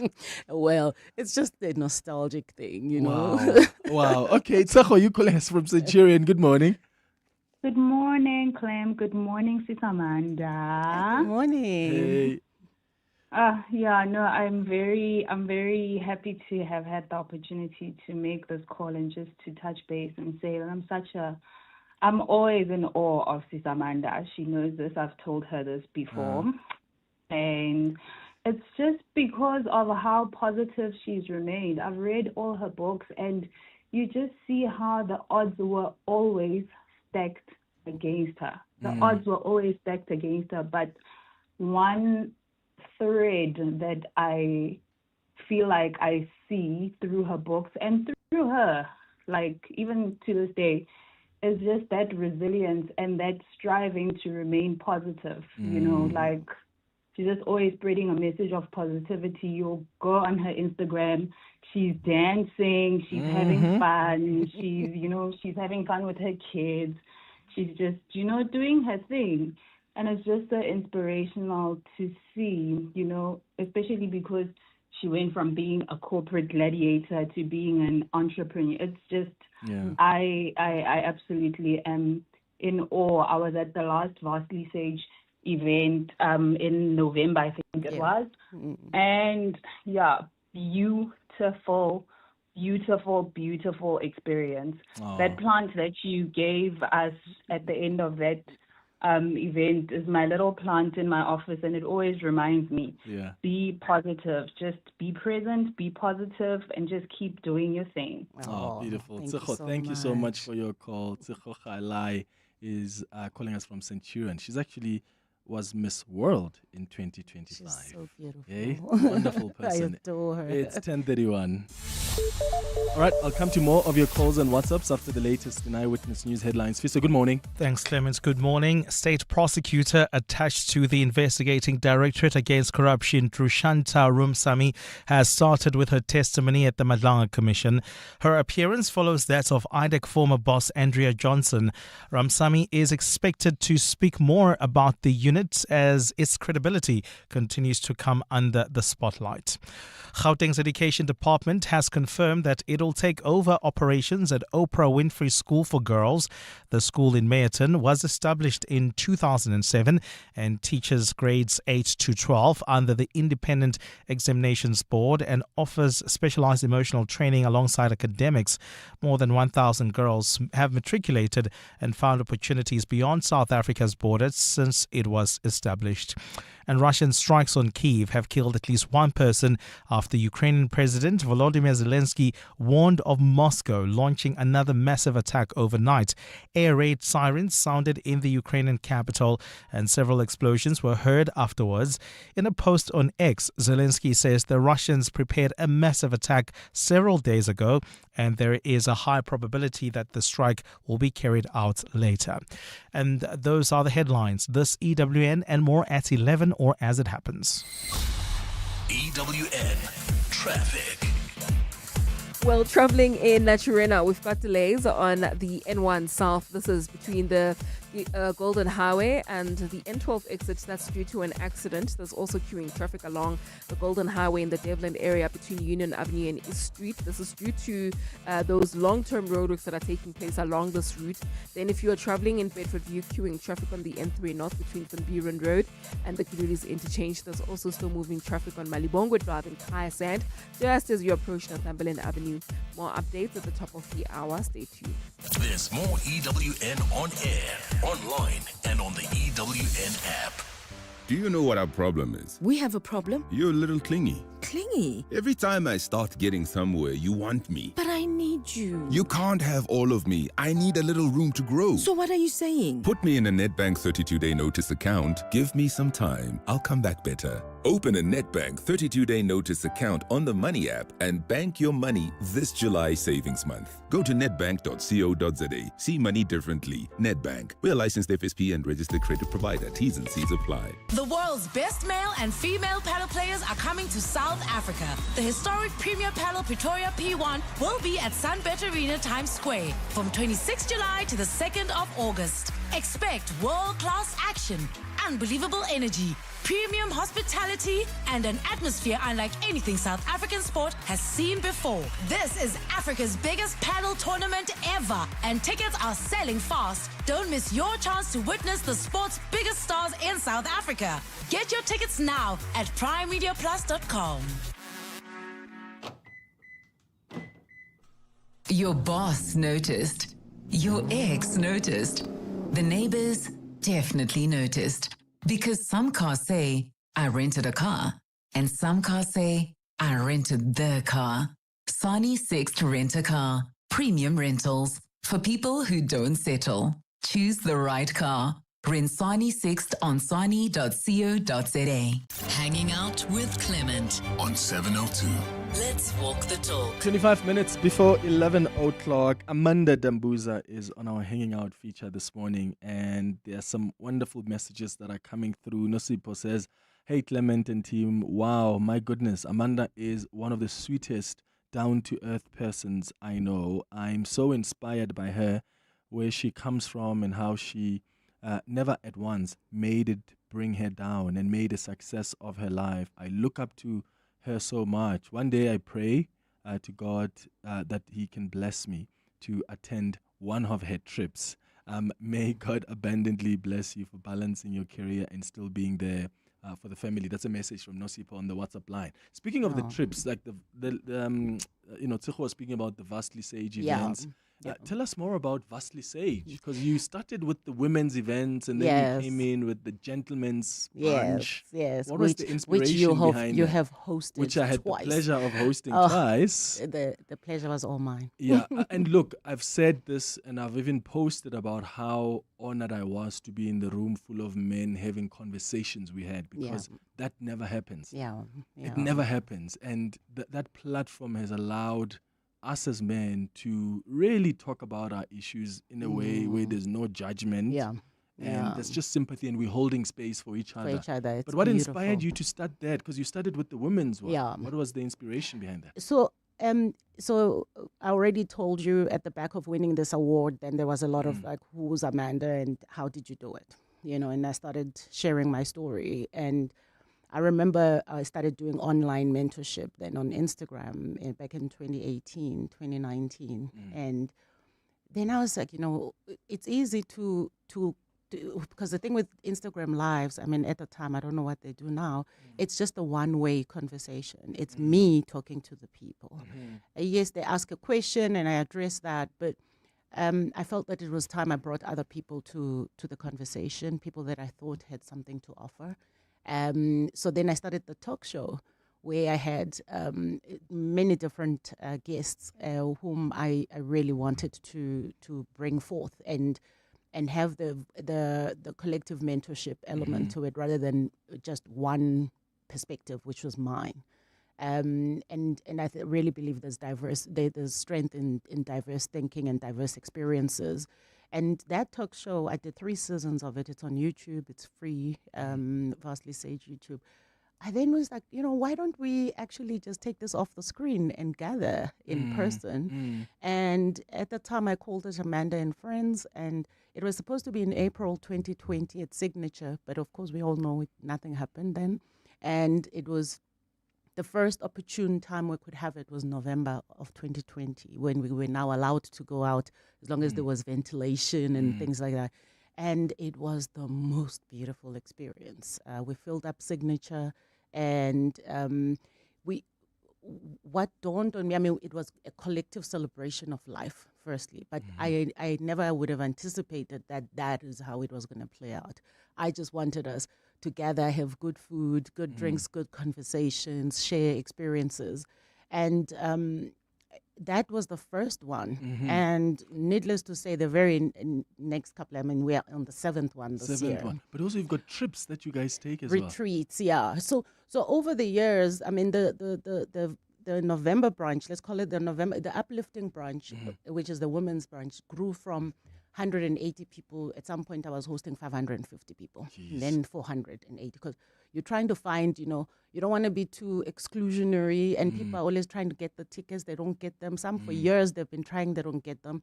And that's not because they're reserved for a select few. That's how much demand people, And so by the time I'm on the stage, a lot of people then come to me because my story is so relatable. A lot of people, unfortunately, have gone through the same experiences, particularly as black girls and black boys who are the product of apartheid and the migrant labor system, where you were not raised by your parents. And yes, there were wonderful stand-in parents. Some kids got wonderful upbringing. I just didn't. So at the back of that, so a lot of people then would come up to me and want to talk to me and want to share their stories. The biggest inside joke at Varsly's age is Amanda never wear a white dress ever again. What happened? People just come and cry on my chest, and then it's mascara, it's makeup everywhere. Yeah.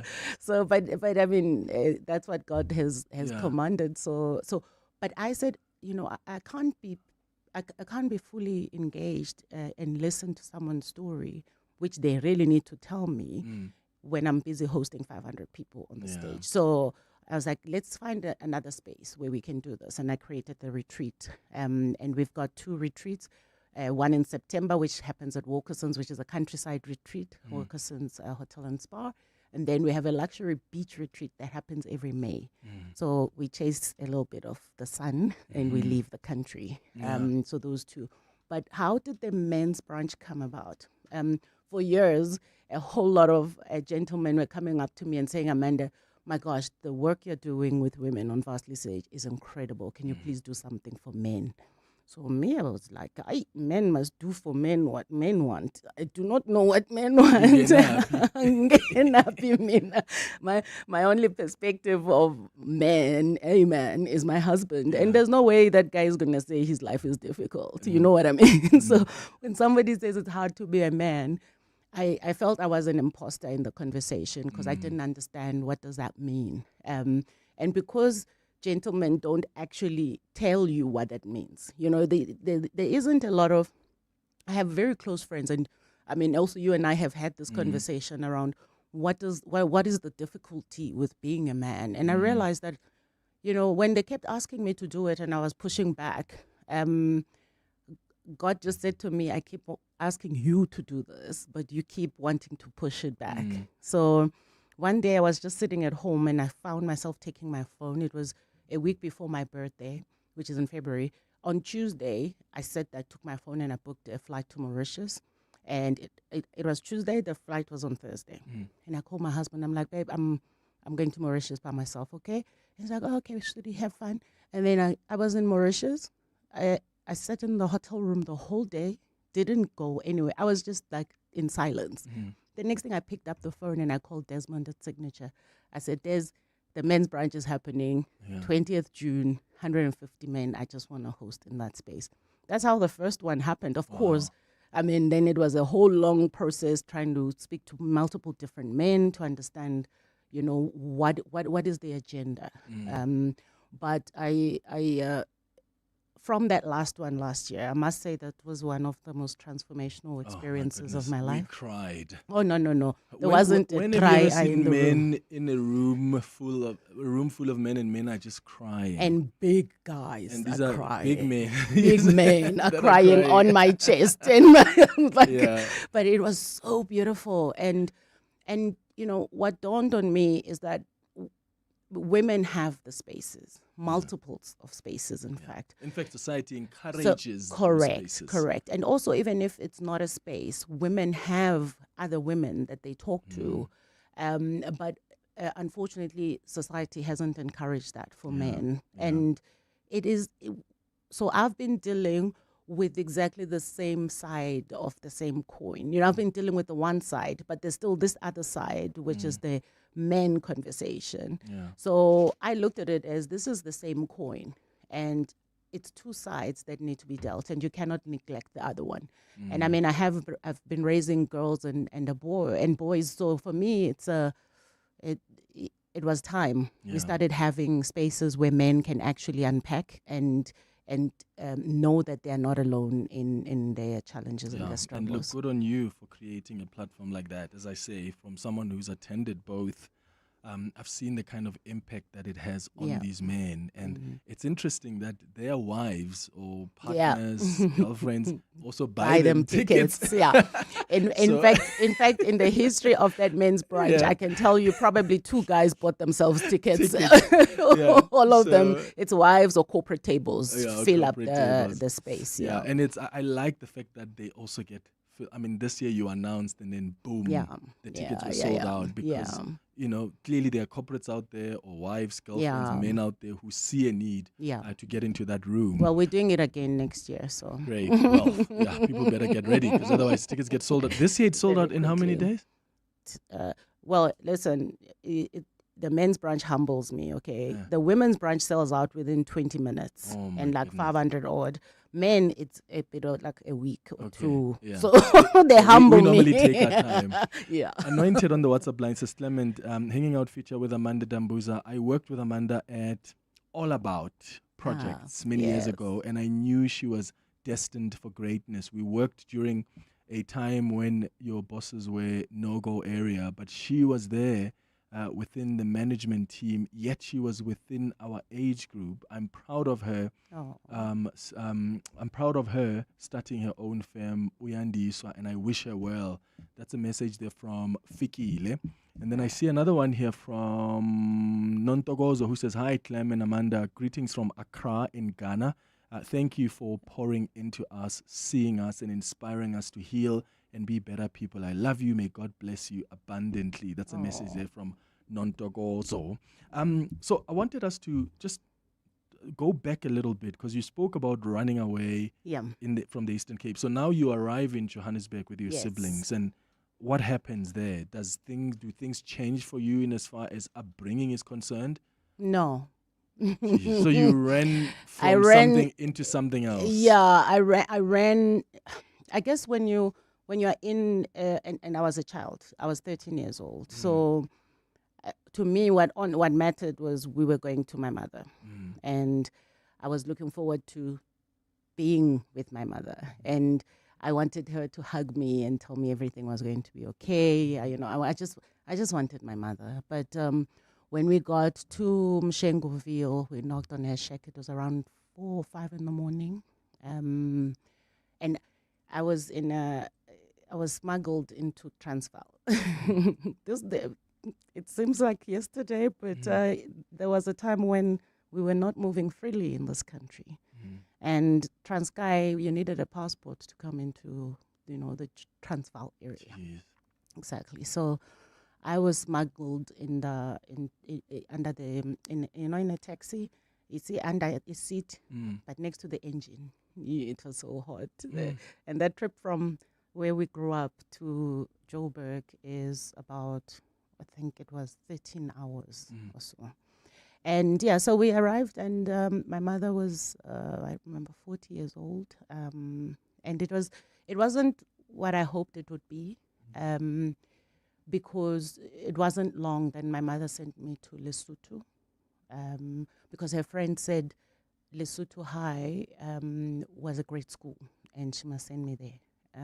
But I had come from Transkei where everything was in isiXhosa. I didn't know Sesotho, so I wasn't sure what was happening. So again, there were just severe feelings of, it felt like everything that I had been told as a child was true, because instead of us running towards each other and embracing one another, I'm being shipped off again. So listen, my mother could only mother me from where she was and from what she herself was carrying. So I guess with time you grow a little bit of grace. Doesn't make it right, but you get to understand that, you may wish for certain things as a child. You may wish for a love that you're never going to have. Yeah. But, you know, I went to Lesotho and I wasn't accepted into the school, of course, because I didn't speak Sesotho. And I ended up in the mountains of Lesotho. They were staring over me, literally towering over me every day.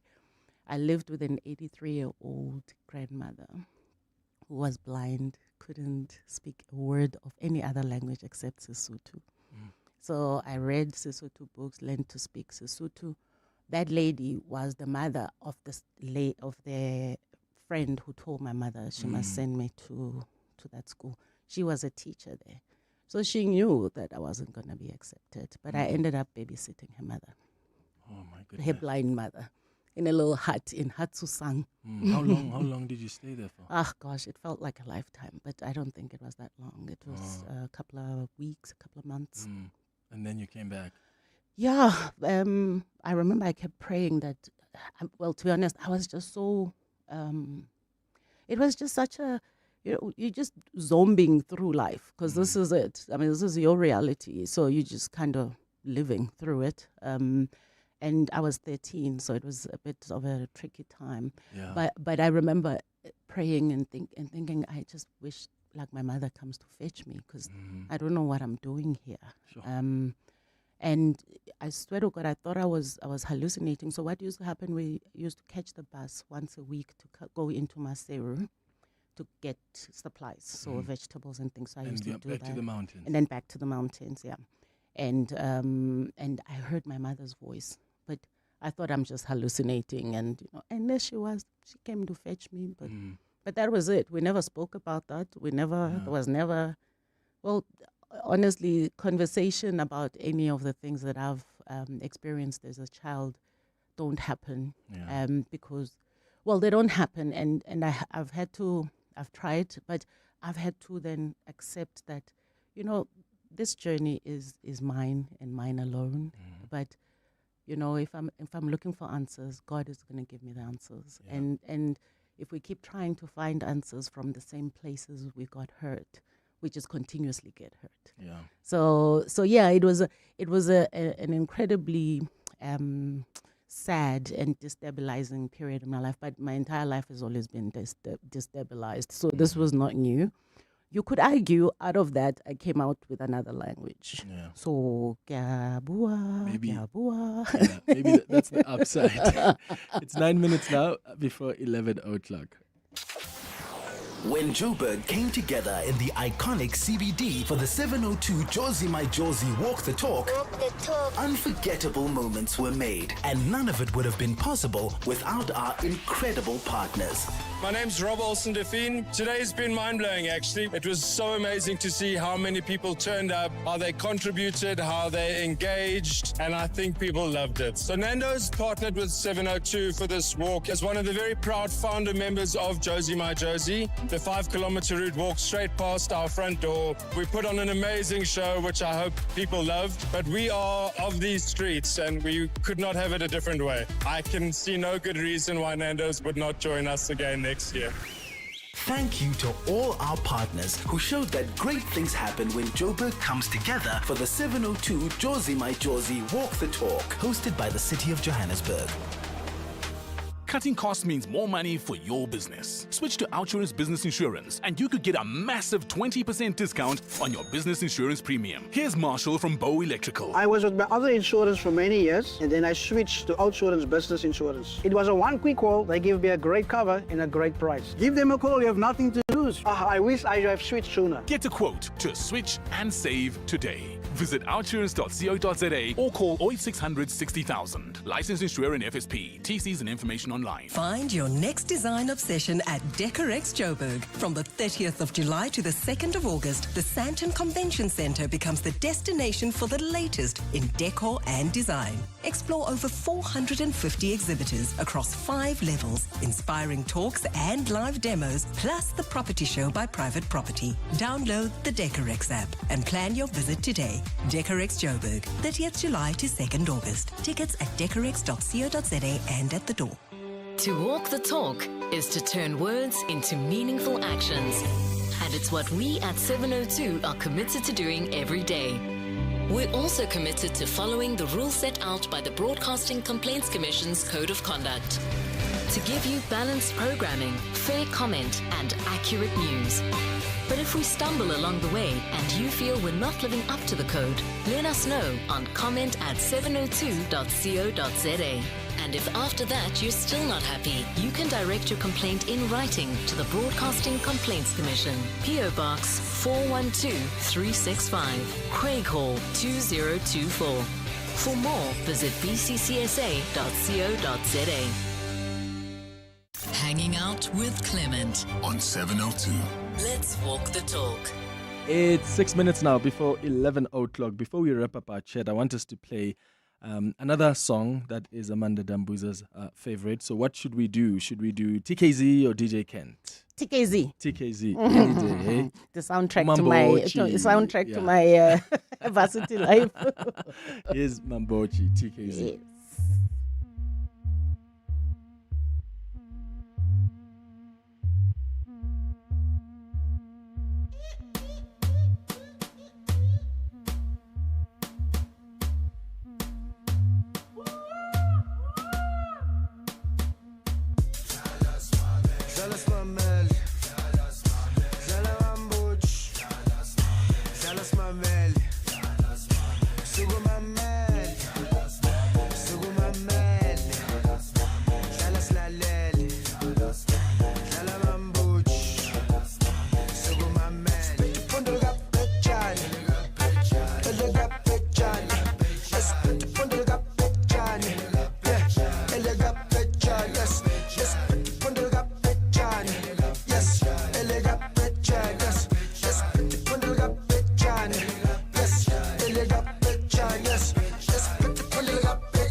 Man, TKZ, Mambochi.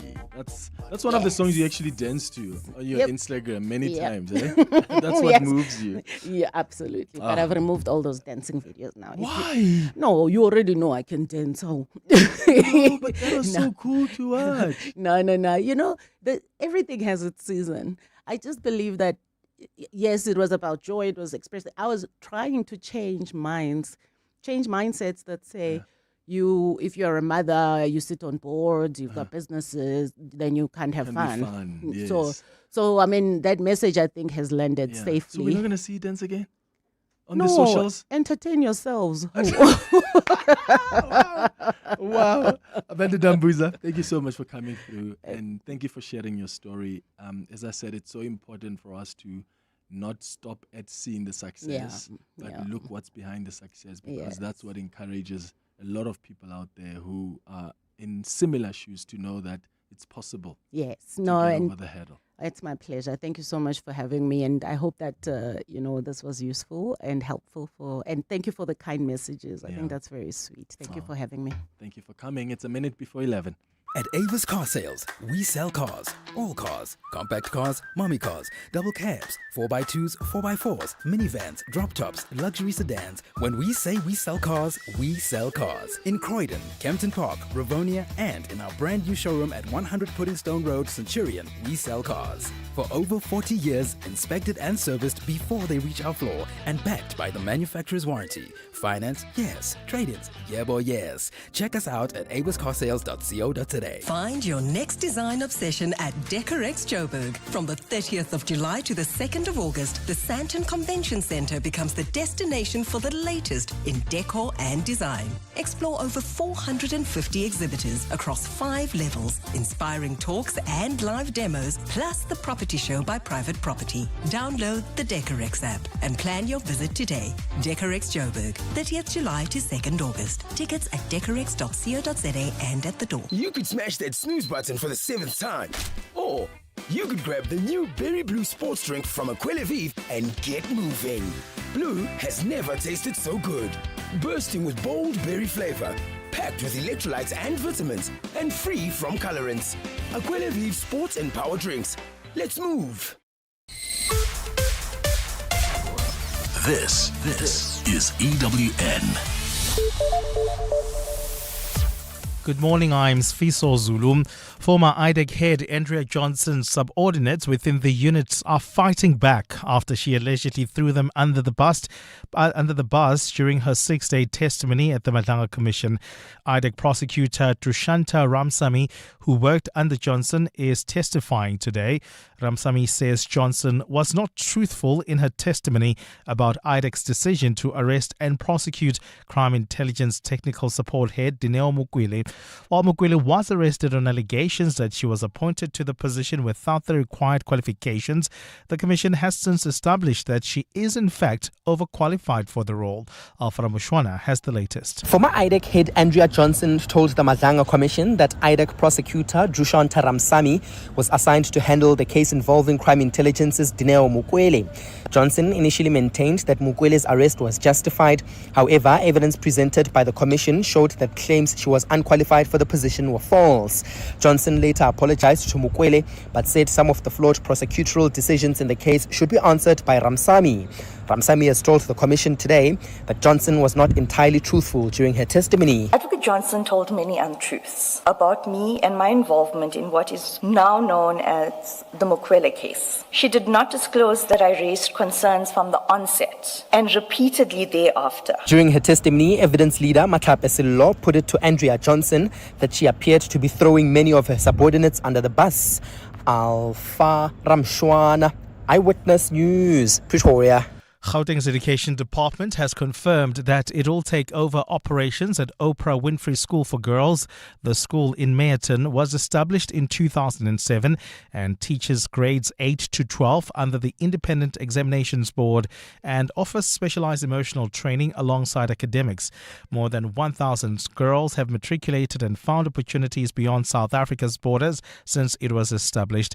Education Department spokesperson Onwabile Lupelwana says the official handover of operations will happen at the end of next year. The MEC confirms that the administrative processes for the Academy's full transfer to the GDE are underway, with the full takeover expected at the end of the 2027 academic year. The MEC can further confirm that this transition will preserve the Academy's legacy of academic excellence. The Younger Community Policing Forum in the Western Cape is calling on residents to work together and take a stand against crime and extortion. The appeal by Nyanga CPF chairperson Dumsani Kwebe follows the arrest of two suspected extortionists in the area earlier this week. Police say the arrests were made with the help of community members after officers received a tip-off that includes descriptions of the two suspects. Police spokesperson Wesley Twig says the suspects were found in possession of guns after they attempted to flee from officers. The suspects aged 21 and 24 face charges for the illegal possession of a firearm and ammunition and the possession of an imitation firearm. They are due to appear in the Athlone Magistrates Court once they have been charged. And Russian strikes on Kyiv have killed at least one person after Ukrainian President Volodymyr Zelensky warned of Moscow launching another massive attack overnight. Air raid sirens sounded in the Ukrainian capital and several explosions were heard afterwards. In a post on X, Zelensky says the Russians prepared a massive attack several days ago and there is a high probability that the strike will be carried out later. Zelensky also repeated his request to Ukraine's allies to supply Kyiv with the missiles its air defense systems lacks.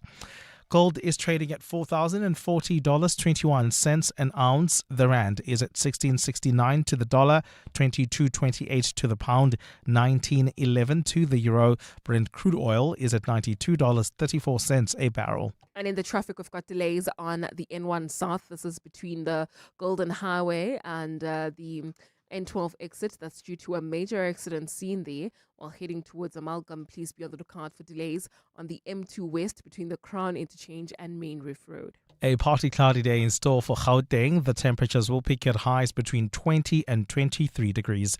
The top story in EWN this hour. Former IDEC head Andrea Johnson's subordinates within the unit are fighting back after she allegedly threw them under the bus during her 6-day testimony at the Madlanga Commission. EWN, in touch, in tune, and independent. For the latest, visit ewn.co.za or download the EWN app. You're with Clement Manyathela on 702. Let's Walk the Talk, streaming on the Prime Media Plus app. DSTV channel 856, 92.7 and 106 FM.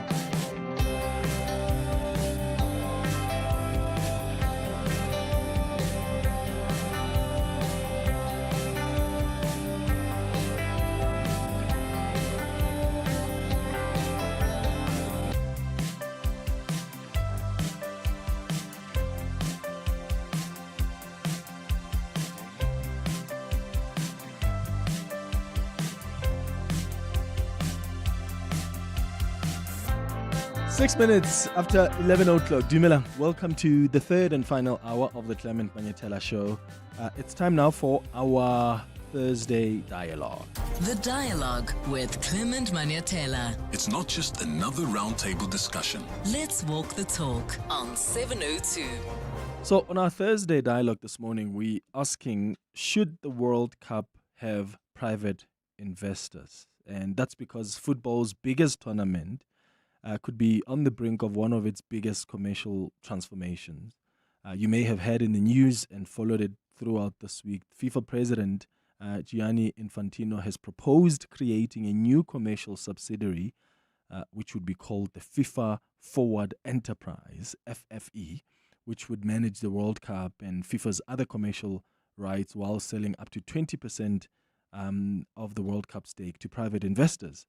And FIFA has argued that the deal could unlock billions of dollars to expand football development globally, potentially increasing development funding for member associations from $8 million to as much as $20 million per cycle. But then this proposal has triggered fierce resistance from whether it's UEFA, CONCACAF, and the Asian Football Federation, who are saying that they were blindsided by the announcement, and they've been raising concerns about transparency, governance, and whether football's most prestigious tournament is becoming a financial asset rather than a global sporting institution.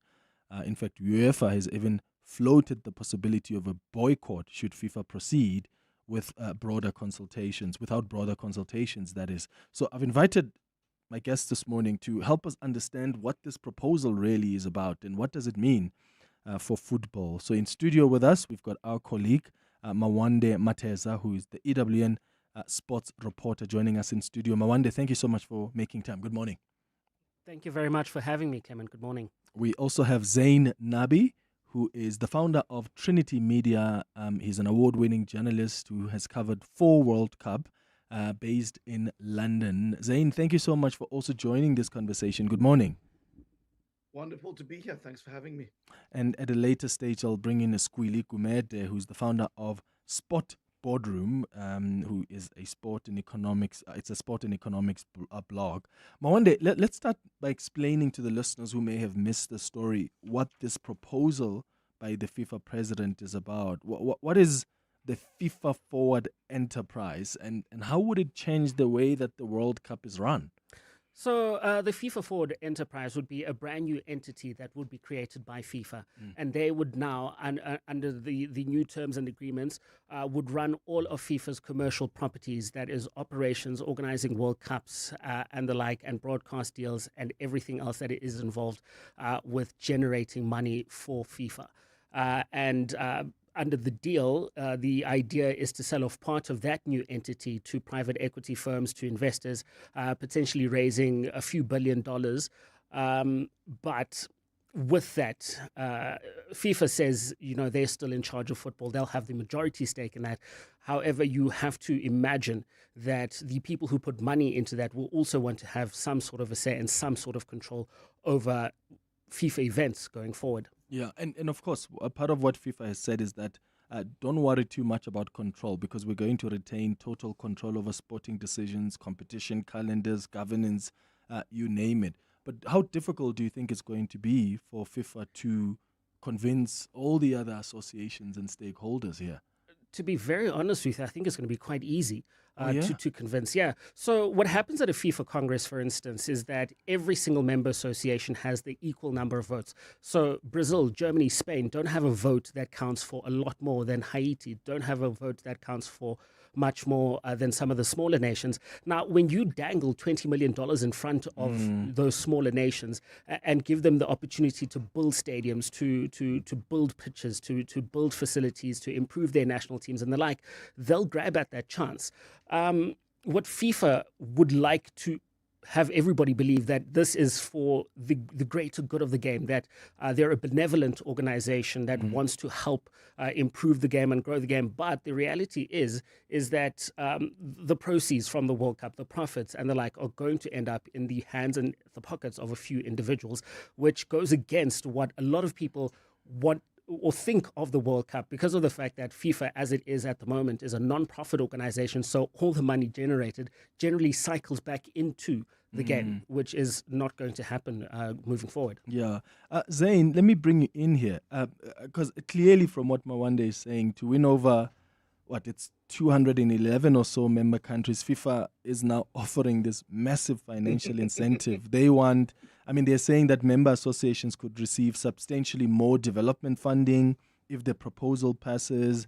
The proposal is about democratizing football by increasing investment in developing nations. Could this not assist smaller football nations? Because that seems to be their argument. Well, I think it's important to mention that FIFA doesn't have a cash flow problem. If you look at the most recent World Cup that's taken place in the United States, the estimated revenue for that will be somewhere between $13 billion to $15 billion. Okay? Of about that, a third to about 50% of that money then will go on your expenses. So I'll show you how much money is coming into the coffers at FIFA. I'm sure it's more than your take home, Clement, although I'm sure you're on a pretty good wage. But my jokes aside, it shows you how much money this organization is making. Now, to bring up the point of how an additional, I think it is, they're talking about moving from $8 million to $20 million per member association. Yes, that's a significant jump. That is huge. So if you are Cabo Verde and you've had the best World Cup ever, you have invested your money properly in infrastructure, in stadia, in coming up with a strategy that seeks to bring in the diaspora while also bringing in local players. I think you were somebody who would go, wow, with $20 million, could that not turbocharge our football programs and help us move into the next level? If you are at the South African Football Association and we know an election is going to come up there, could $20 million not help you with your federation and help you deal with your debtors and help you think about what next as you look to help evolve Bafana so they become a regular feature at the World Cup and, of course, hopefully, progress to the knockout rounds. So, yes, if you're a member association that needs the money, of course, that makes sense. However, the influential member associations, when you think of your Germanys in Europe, your Spains, your Englands, that money doesn't really mean anything to them because they are significant. Oh, Zain, have we lost you there? Yeah. Oh, can you hear me? Oh, yeah, we can hear you now. Yeah, go ahead. Sorry. So when you look at the influential European powerful federations like Spain, Germany, and Italy, although Italy don't qualify for World Cups anymore, they don't really need the money that comes in.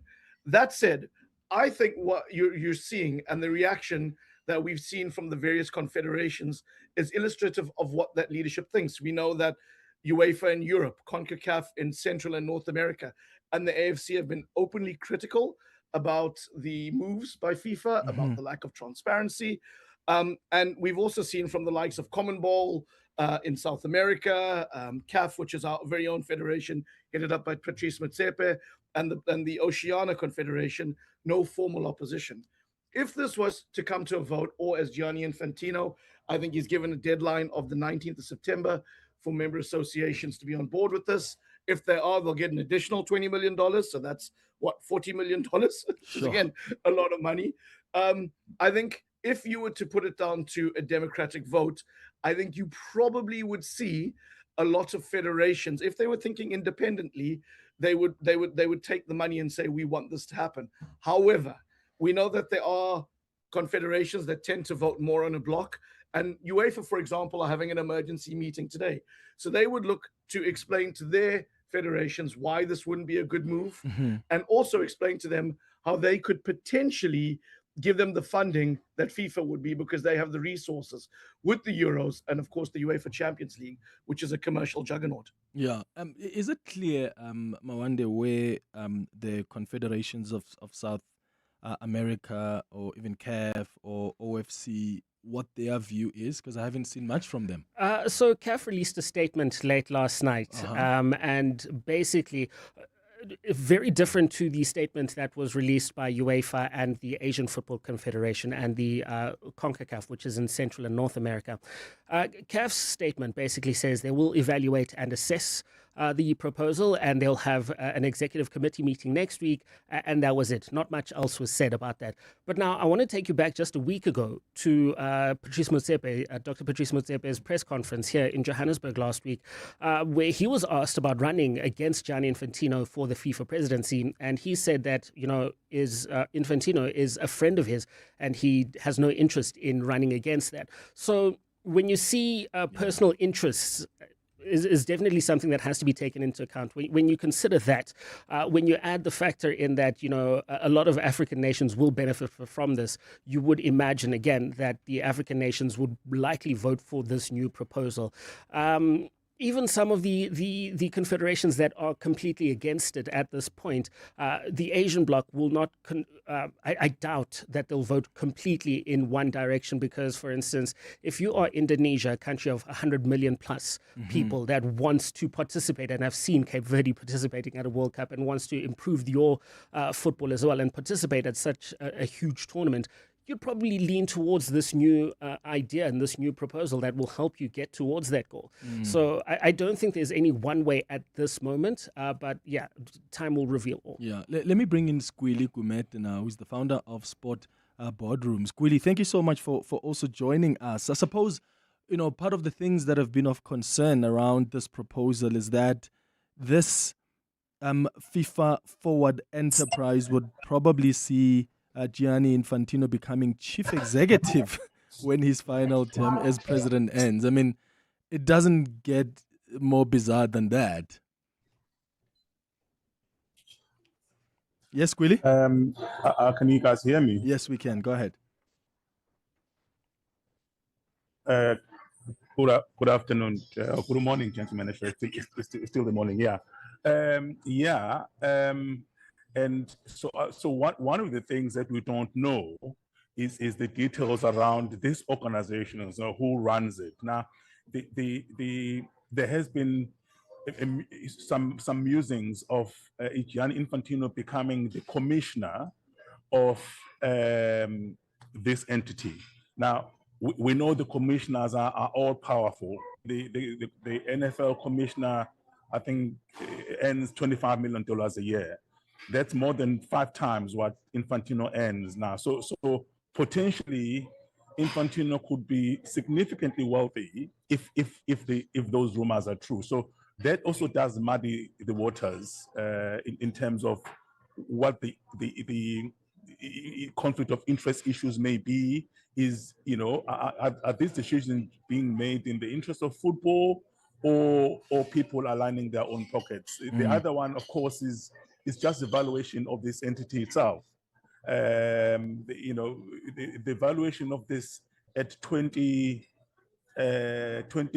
billion, when they are already talking about increasing the participants from 48 to 64, immediately looks like a significant discount, meaning that, effectively football will be giving away a significant amount of value before they even start. So yeah, I mean, there's a lot that we don't know. Yeah. And I didn't hear all of the comments by my fellow panelists. While this is a great idea, let me tone down my own enthusiasm. While this is a standard private equity play in sport, and in the last decade, there's been over 200 such deals being done. So it's not weird or strange in terms of what is being done, but we don't know the details enough to make a call on it. Well, perhaps what is strange is that one of the prospective investors apparently has close ties to the U.S. President Donald Trump, and I wonder how significant that fact is, that investors with connections to influential political families are being linked to this proposal. What reputational concern does this raise for FIFA? Oh yeah. No, that is a significant issue, right? Because you then look back at what seems to be the U.S. president's already significant influence on FIFA and FIFA president. If you now also get an investor who then enjoys a similar level of influence and impact on the president, so who knows what other commitments they would have made as part of this deal. For example, there's now a talk that after 2034, so next World Cup is 2020, and then 2034, 2038, the World Cup could go back there. What other commitments would have been made towards the US as part of this? And so there is a huge amount of unknown and issues that make people very uncomfortable. And for me, that's certainly one of them. The fact that if the Kushner is involved in this, and we know how close they are to the family and how influential they are, then that raises a number of questions. Yeah. Zain, what does the way this proposal has been handled tell us about FIFA's current governance under Gianni Infantino? Because we've got part of the biggest criticism is that the confederations found out through media reports rather than through FIFA's governance structures. So how damaging has that been then for Infantino? Incredibly damaging from a public perspective. The fact that you're seeing somebody like a FIFA vice president by the name of Debbie Hewitt, who also is the chair of the English FA here, reading the report broken by the Times of London and in the Financial Times, tells you how, people who sit at the top table of FIFA, who sit in those meetings with Gianni Infantino, were blindsided by this. And she's not the only one. Several other vice presidents have spoken and said they were unaware of these plans, that there was mention pre-tournament about looking at different models and business models in how to make FIFA future-proofed. But nobody was aware of this FFE, or nobody from these bodies seem to be made aware of it. So it's very clearly that this is a brainchild of Gianni Infantino. While it is damaging reputationally, and we've seen in the comments from UEFA, in the comments from the Asian Football Confederation and CONMEBOL, the federation from North and Central America, saying that they were totally unaware of this, and there needs to be more consultation and there needs to be more discussions. We've also seen the likes of the major football clubs and football associations and FIFPro, which represents the players. It's the players union, say that they were all made unaware of this. So it clearly has been hatched in secret, and now it's come out. Now, to look at it from the other perspective, Clement, this move by Infantino to play devil's advocate is seen to bring in more money to the organization. Now, I made the point earlier that they probably don't need more money, but if you can bring in more money, if you can future-proof yourself, wouldn't you consider it? Isn't it reasonable that FIFA would explore an idea like this, that they would look to have a controlling stake? They need to raise capital. So Thrive Eternal, which is run by Joshua Kushner, he is the younger brother of Jared Kushner. And as mentioned earlier, Jared Kushner is married to Ivanka Trump, who is, and Jared is a special advisor to the U.S. President Trump. Yeah. Wouldn't you want something like this that can raise you the $4 billion to get this organization off? So while I understand that transparency is an issue, and I think there needs to be a discussion around should a nonprofit actually be bringing in income like this, shouldn't we be having a discussion about how any federation or confederation or union can bring in more money for their member associations? Yeah. Agreed. Transparency is a major issue here. But since when has that been a strength of FIFA? Yeah. So Mawande, then I suppose the question then is, does the involvement of investors with ties to Trump reinforce the perceptions that are already out there that the U.S. wants to somehow gain some greater influence within FIFA? If they don't have that already, we already know what happens with the red card. Yeah, completely. That's one of those things also that wouldn't have happened at any other point.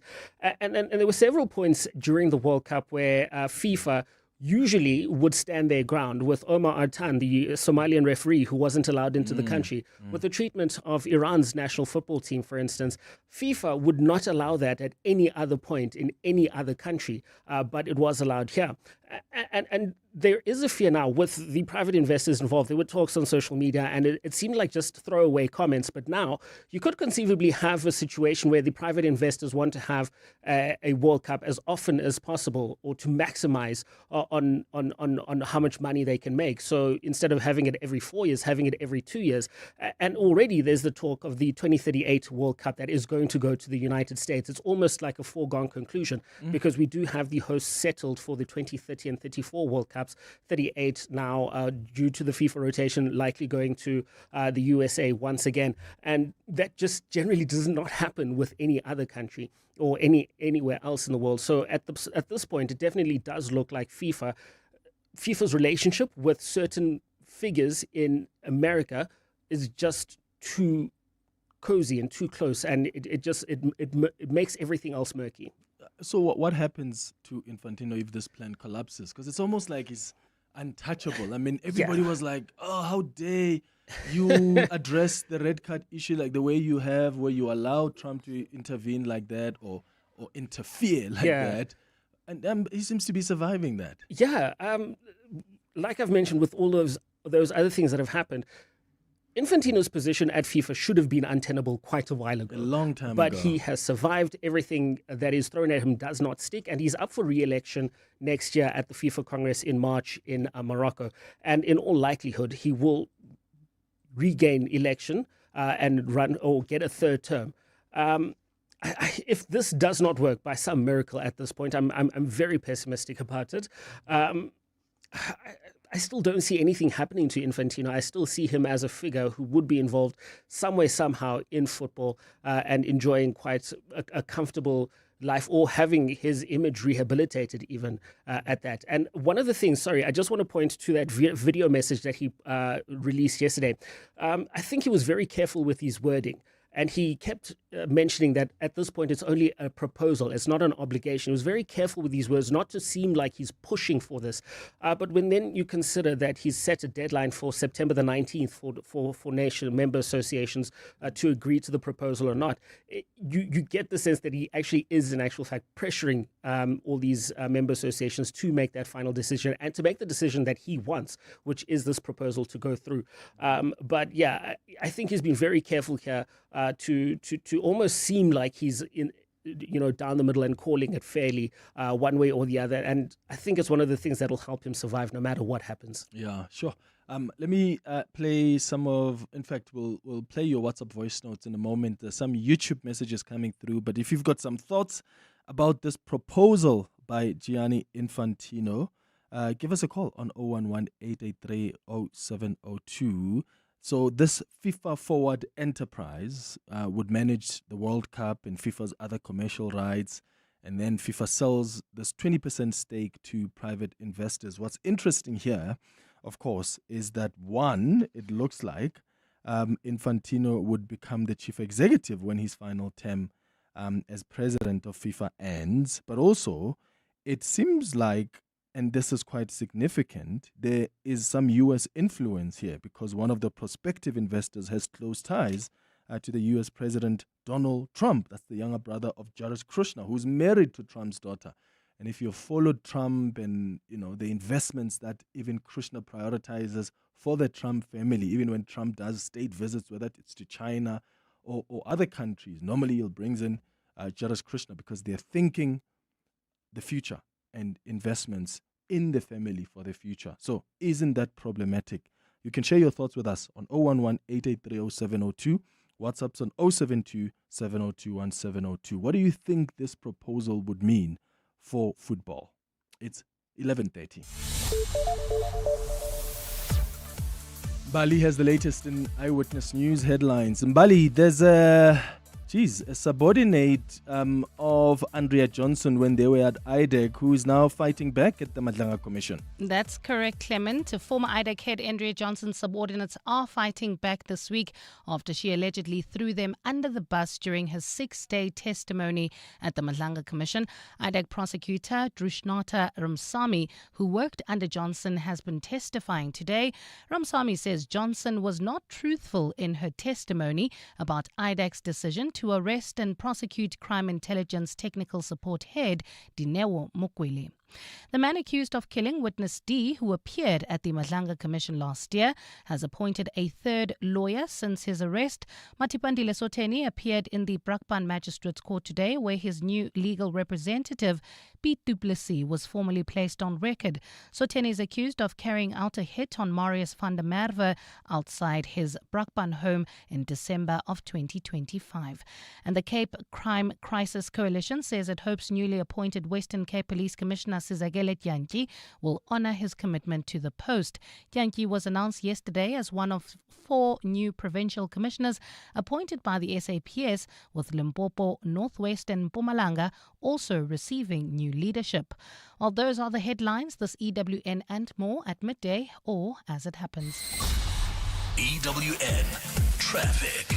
In Parktown, we've got delays on the M1 South. This is right as you approach Empire Road coming out of the Kilani Bends. There's also queuing traffic reported on the N3 North between Van Buren Road and the Gilulis interchange, while on the N12 West, we've got slow-moving traffic between the Edenville Road exit and the Gilulis interchange. Roadworks are causing these delays.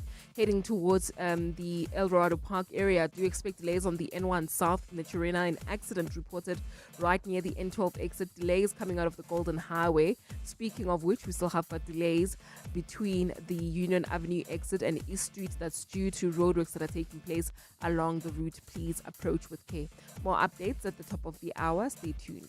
There's more EWN on air, online, and on the EWN app. Bongani Bingwa, 702 Breakfast. Weekday mornings, 6 to 9. I wanted to know, what's the most physically demanding aspect of your job? We're all agreed, I think, in the studio. For us, it's the getting up in the early hours. Physically demanding part of my job is being on my feet all day as a chef. Oh, golly, do you guys actually get dressed for work? Put your makeup on, or do you just get up in your pajamas and your flip-flops and pull in and then go shower when you get home? What's the story there? Of course we dress up and shower. Can you imagine? It would be so tiring showing up here without having had a shower. You wouldn't be awake. We wouldn't be refreshed. It's 7:02 breakfast, not 7:02 stinkfest. Bongani Bingwa, 6 to 9. On 702. Looking for a car? Then there's only one place to go. Avis Car Sales, from small, friendly options and double cabs that do the work to drop tops and luxury sedans. Avis Cars Sales has them all because they all sell cars. Plus, every car is checked, serviced and covered by a manufacturer's warranty. Trade-ins are welcomed and finance options are available too. Visit Avis Car Sales in Croydon, Campton Park, Rivonia, or their brand new showroom at 100 Paddingstone Road in Centurion. Imagine if you could save time like you save money. A second here, a minute there. Type a little faster, walk a little faster. Or you could stop scrolling on the internet. Just think of all the hours you'll save. Now what if you could take all that time and invest it? Watch it grow. Until eventually, one day, you'd have so much time that you wouldn't know what to do with it all. But unfortunately, time doesn't work like that. It can't be stored or banked. And unlike money, you can't make it back. That's why after 50 years of investing, we've learned that time is the greatest gift of all. And the good news is, if you invest early, time gives you money. And then money gives you more time to do whatever you want to do, even if it is scrolling on the internet. Ellen Gray, long-term investing. Ellen Gray is an authorized FSP. Strong communities are built on a strong local government. Every day, municipalities work to deliver the essential services that improve lives and support thriving communities across South Africa. As the voice of local government, SALGA represents, supports and empowers municipalities to build capable institutions, promote good governance and advance effective service delivery. SALGA, inspiring service delivery. The Dialogue with Clement Manyathela. It's not just another roundtable discussion. Let's walk the talk on 702. 25 minutes before 12 o'clock on our Thursday Dialogue this morning, we've been discussing FIFA's plans to sell 20% stake in the World Cup. And the question we're really asking is, should the World Cup have private investors, especially knowing what you know about what Gianni Infantino's role is likely to be, or is reported to likely be when he leaves or his term expires, but also the other links that exist here from some of the private or prospective investors, their links to the U.S. President Donald Trump. I want to take some calls first, and then I'll come back to my guests. Calls on 011-883-0702. Vuyani, you are in Alberton. What are your thoughts? Hi, good day, Clement and listeners. Sure. You know, Clement, Americanization of sports is dangerous. You know, forget Infantino, Trump, and all these things. These guys can turn it into what they want to. You know, you saw with the hydration breaks, you know, and then they can do it a strip show if they want to. It's no longer about football. It's all about these Americanization, money. You see what they do in NFL. And kids in the U.S., they have to pay for football. Those things, they'll just roll away in soccer, because football is for normal people. You know, your Lionel Messi grows up poor, all these things. You know, those things will just. I'm telling you, with privatization and just capitalism is a bad model. Looks good on paper. People make money. Efficiency. All this. Hey, it's so good. We're rolling in cash. At the end, people suffer. That's what I think, yeah. Okay, Vuyani, thank you for your contribution. Maxwell in Pretoria, what do you think? Good morning, Clement and your guest. I think it's bad for football, Clement, because of one reason. You look at the person who wants to buy that stake. This situation, as the first caller alluded, Clement, one day the referees will be replaced by a robot. When we want to go that end, we give the American the control.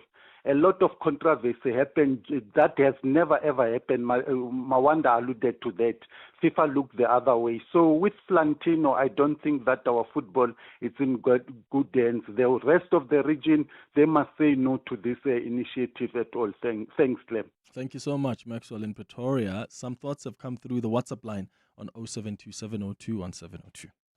Hi, Clement and the team. I don't foresee this project benefiting football associations or football federations because these potential employers will invest on a project with a certain percentage, which means that these individuals will have to get their percentage, and FIFA will decide how much will they pay the associations. So in other words, it would mean that shareholders first and then the public last. Lastly, Clement, this is a projection. Nobody knows about this project.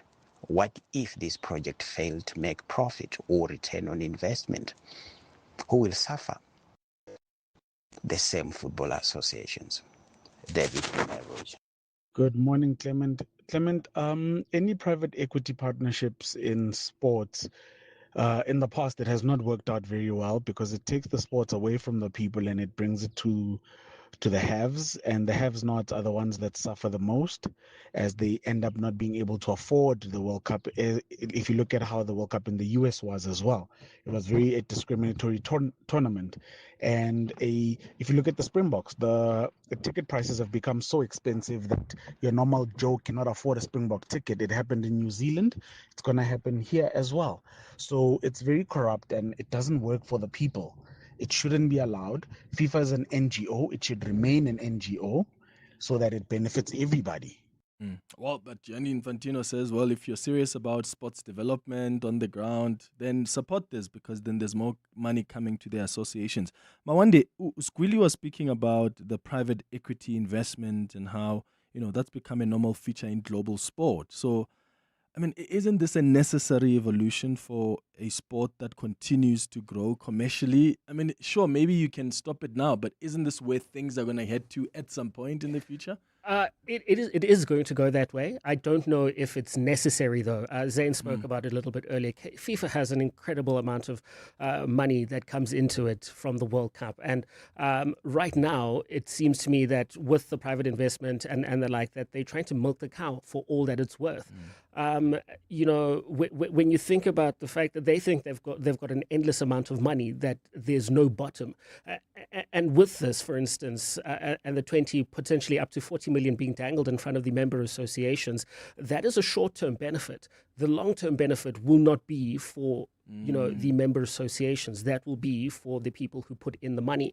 And I know I'm going in worst-case scenarios over here, but now when you have an entity like the World Cup and you want to make the most amount of money as a private investor in it, you can pick and choose who you want in that tournament. It's no longer a merit-based tournament. It's no longer something where the nations have to qualify for it. If you want the nations in the biggest TV watching markets, if you want China to be in that tournament, if you want Italy who failed to qualify in that tournament, you can have it. And in essence, you're breaking down the World Cup and making it the WWE now because you can pre-script matches, you can pre-script the groups, you can pre-script so much more. And I think it goes against what the nature of sport and competition is. So I do think that perhaps there is a different way for sports and private equity to coexist. But at the moment, the relationships between the two have just not worked out. I think the one caller alluded to New Zealand rugby. New Zealand rugby is struggling in part because of their private equity deal not working out in the way that they'd hoped. A lot of people are trying to break into the US market in rugby, and in cricket, it's just not worked. Yeah. So, Zane, what should football fans be paying close attention to as this debate unfolds over the coming weeks? Yeah, well, just to build on what was said earlier, we do have private equity in La Liga, we have it in the Bundesliga, we have it in Formula One. But these federations are built to make profit. FIFA at its core was the governing body of global football. They are a charity. They are there to govern the game. One understands the need to future-proof, to think about your future and your income. but they're sitting with about $3 billion in reserve. So they're hardly cash strapped. So I think what we're going to pay close attention to as we wait for this September 19th deadline is to see the messaging that comes out of the confederations. Okay, we know that UEFA meet today. We know that Alexander Shefferin has put himself as somebody who has been a critic of Gianni Infantino. He wasn't at the World Cup final. But, you know, I also think they will be coming out in strong opposition to this. But can they keep everyone in UEFA on board with that? And remember, UEFA is the biggest confederation with 55 member associations. But can they forge an alliance with Asia? Can they forge an alliance with the other federations, confederations around the world, like CONCACAF? Can they get some votes from Africa and Oceania to stop stop Infantino from getting this over the line? I do think, and if I can make a final point, Clement, look, I think we talk about football as this wonderful, sort of welcoming, inclusive game, but the profits that FIFA has made over the last 4 World Cups are incredible, right? I think the South African World Cup had something like $2 billion in profit. It had $4 billion in revenue. Brazil in 2014 had $4.8 billion in revenue. Russia, $6.4 billion. Qatar, 7.5. And as I say, what we're looking forward to in 2026 is $13 billion. So it's a profitable federation. In many ways, your average fan is somebody who's attended 4 World Cups of the last 5, does not get to go to these events. They're very corporate. They're focused on people and federations and sponsors who can afford to take those corporate packages. And you don't get your real football fans there. Also, it's expensive to travel wherever they're hosted. So FIFA, in many ways, the sport is as profitable as it ever can be. It's out of the hands of the working class people. Anyway, if anything, we should be discussing how we make the game more accessible for people, how we allow that to continue. Because right now, these guys are focused on profits, and I'm not convinced that that's where the focus should be. Could they be thinking about better ways they audit their federations to ensure that the money that is already going into the member associations is spent well? Can they invest in more programs around women's football to ensure that women's football becomes the Women's World Cup and those other tournaments can stand alone on their own? So I think right now, Gianni Infantino's focus is on profits, but there's a lot more that the FIFA president needs to have his eye on than simply just boosting the revenues of FIFA. Yeah. So Squilly, then I guess if private equity investment then may and is already, as you argue, a normal feature in global sport, what scenario do you see here where this proposal could actually strengthen football's finances without compromising the integrity of the game? Is there a way that this could still be done without compromising just the integrity of the game and the culture of football? Because as much as football is a cultural institution, it is also this multi-billion-dollar global business.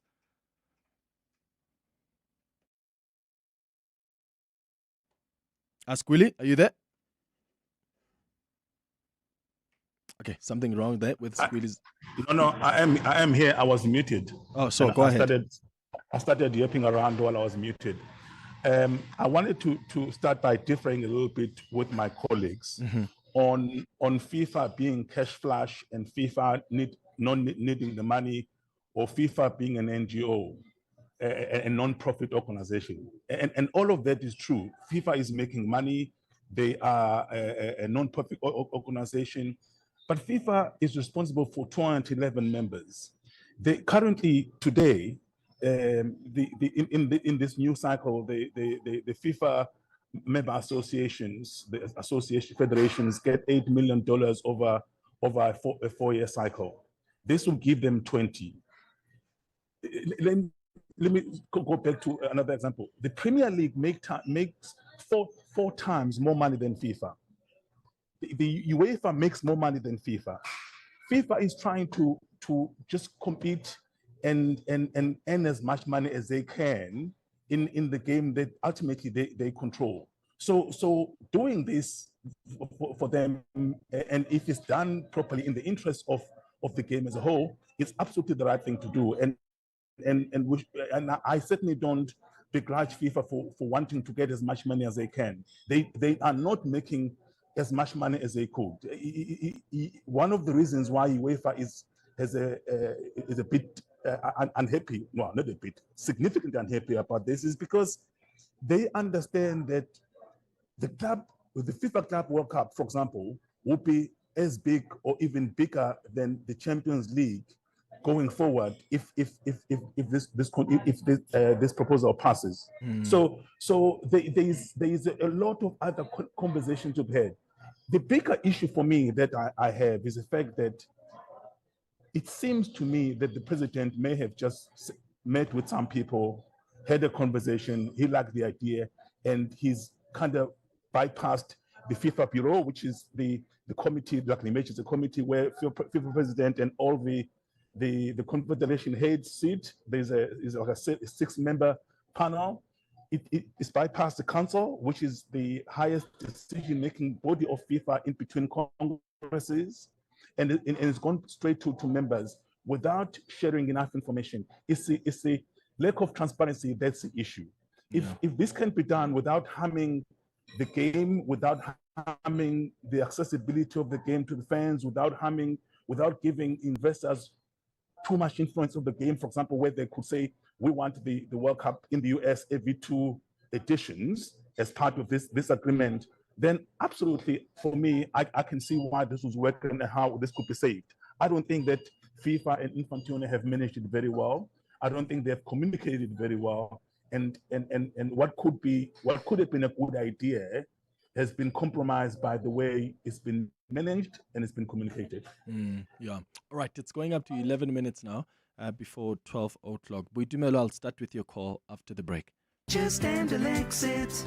Do you have a sore throat? Anzalex C Oral Rinse and Spray provides targeted relief from 1 minute that lasts up to 4 hours. It reduces pain and inflammation while numbing the affected areas. It also kills viruses and bacteria that cause sore throats to help prevent serious throat infections. Anzalex, South Africa's #1 choice for sore mouth and throats. For more information, speak to your healthcare professional. Just Anzalex it. Andalex, a proud sponsor of The Masked Singer Season 3. Be in it to win it with Hollywood Bets and Playtech. 1.5 million rand in cash and a Haval Jolion Pro are up for grabs. Bet 2 rand or more on slots, 10 rand or more on crash, and 50 rand or more on live casino games. Slots such as Mega Fireblaze light up the reels. Cash it and kick it make multiplier magic while adventures in Wonderland Live bring fantasy to life in live casino. Competition runs until 31 July. Bet now. T's and C's apply. Hollywood Sportsbook is a licensed betting operator. No persons under the age of 18 years are permitted to gamble. Winners know when to stop. South African Responsible Gambling Foundation toll-free counseling line 0800 006 008 or WhatsApp help to 076 675 0710. Looking for the latest in design, decor, and innovation? Then make your way to Decorex Joburg, happening from the 30th of July to the 2nd of August at the Sandton Convention Center. Discover world-class installations, inspiring craftsmanship, and the brands shaping the future of design. Whether you're a home owner, design enthusiast, or industry professional, Decorex is where creativity, lifestyle, and innovation come together. Don't miss your chance. Book your tickets now at decorex.co.za or at the door. Decorex Joburg, 30th of July to the 2nd of August at the Sandton Convention Center. The Dialogue with Clement Manyathela. It's not just another roundtable discussion. Let's walk the talk on 702. It's 9 minutes now before 12 o'clock. Let me go to your calls now on 011-883-0702 as we wrap up our conversation about these proposals by FIFA. And we've been asking you this morning whether the World Cup should have private investors. Boitumelo, good morning. Madimecha, good morning, my brother. How are you? Sure, brother. I'm good. What are your thoughts? For me, I would like to say football is a unifier for mankind. So if ever you controlling football, it means you controlling the mindset of the mankind. Now, USA or the American government or the system, even though when Clement and the listeners, I might sound like a conspiracy theorist. Ne? America, for now, it's in a mindset warfare to control people. So if ever you dominate in terms of the code football, then it will mean that the global mindset about will be controlled. If ever you can just try to check the more World Cup this is the first time so na both CIA, both FBI, they are involved.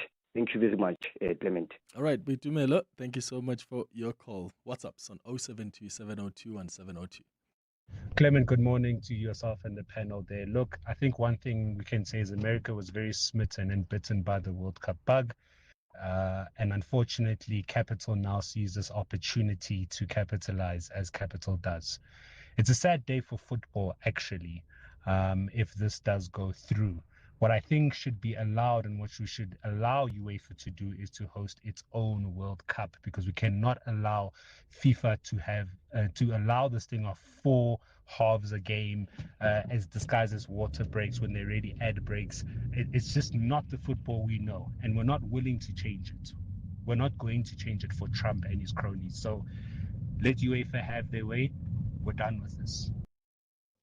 Clement, I am telling you, this story has Donald Trump written all over it. I think football will be managed in a certain way that favors Donald Trump and his business deals.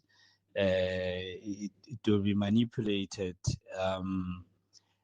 Africa will have to forget about hosting a World Cup ever again, and so will be Asia. You know how he feels about Asia and South America. World Cup will settle between Europe and North America. Yeah, so this is a bad idea. Bad idea. And football is now made to be for sale, and it's not for sale. Infantino must go, and then Donald Trump must just stay out of football. Thanks, Oskiro from Rockville. Morning. Plaklemi. No, my brother, no. I think this is perfect. This is perfect for football. Football is a sport of many, my brother.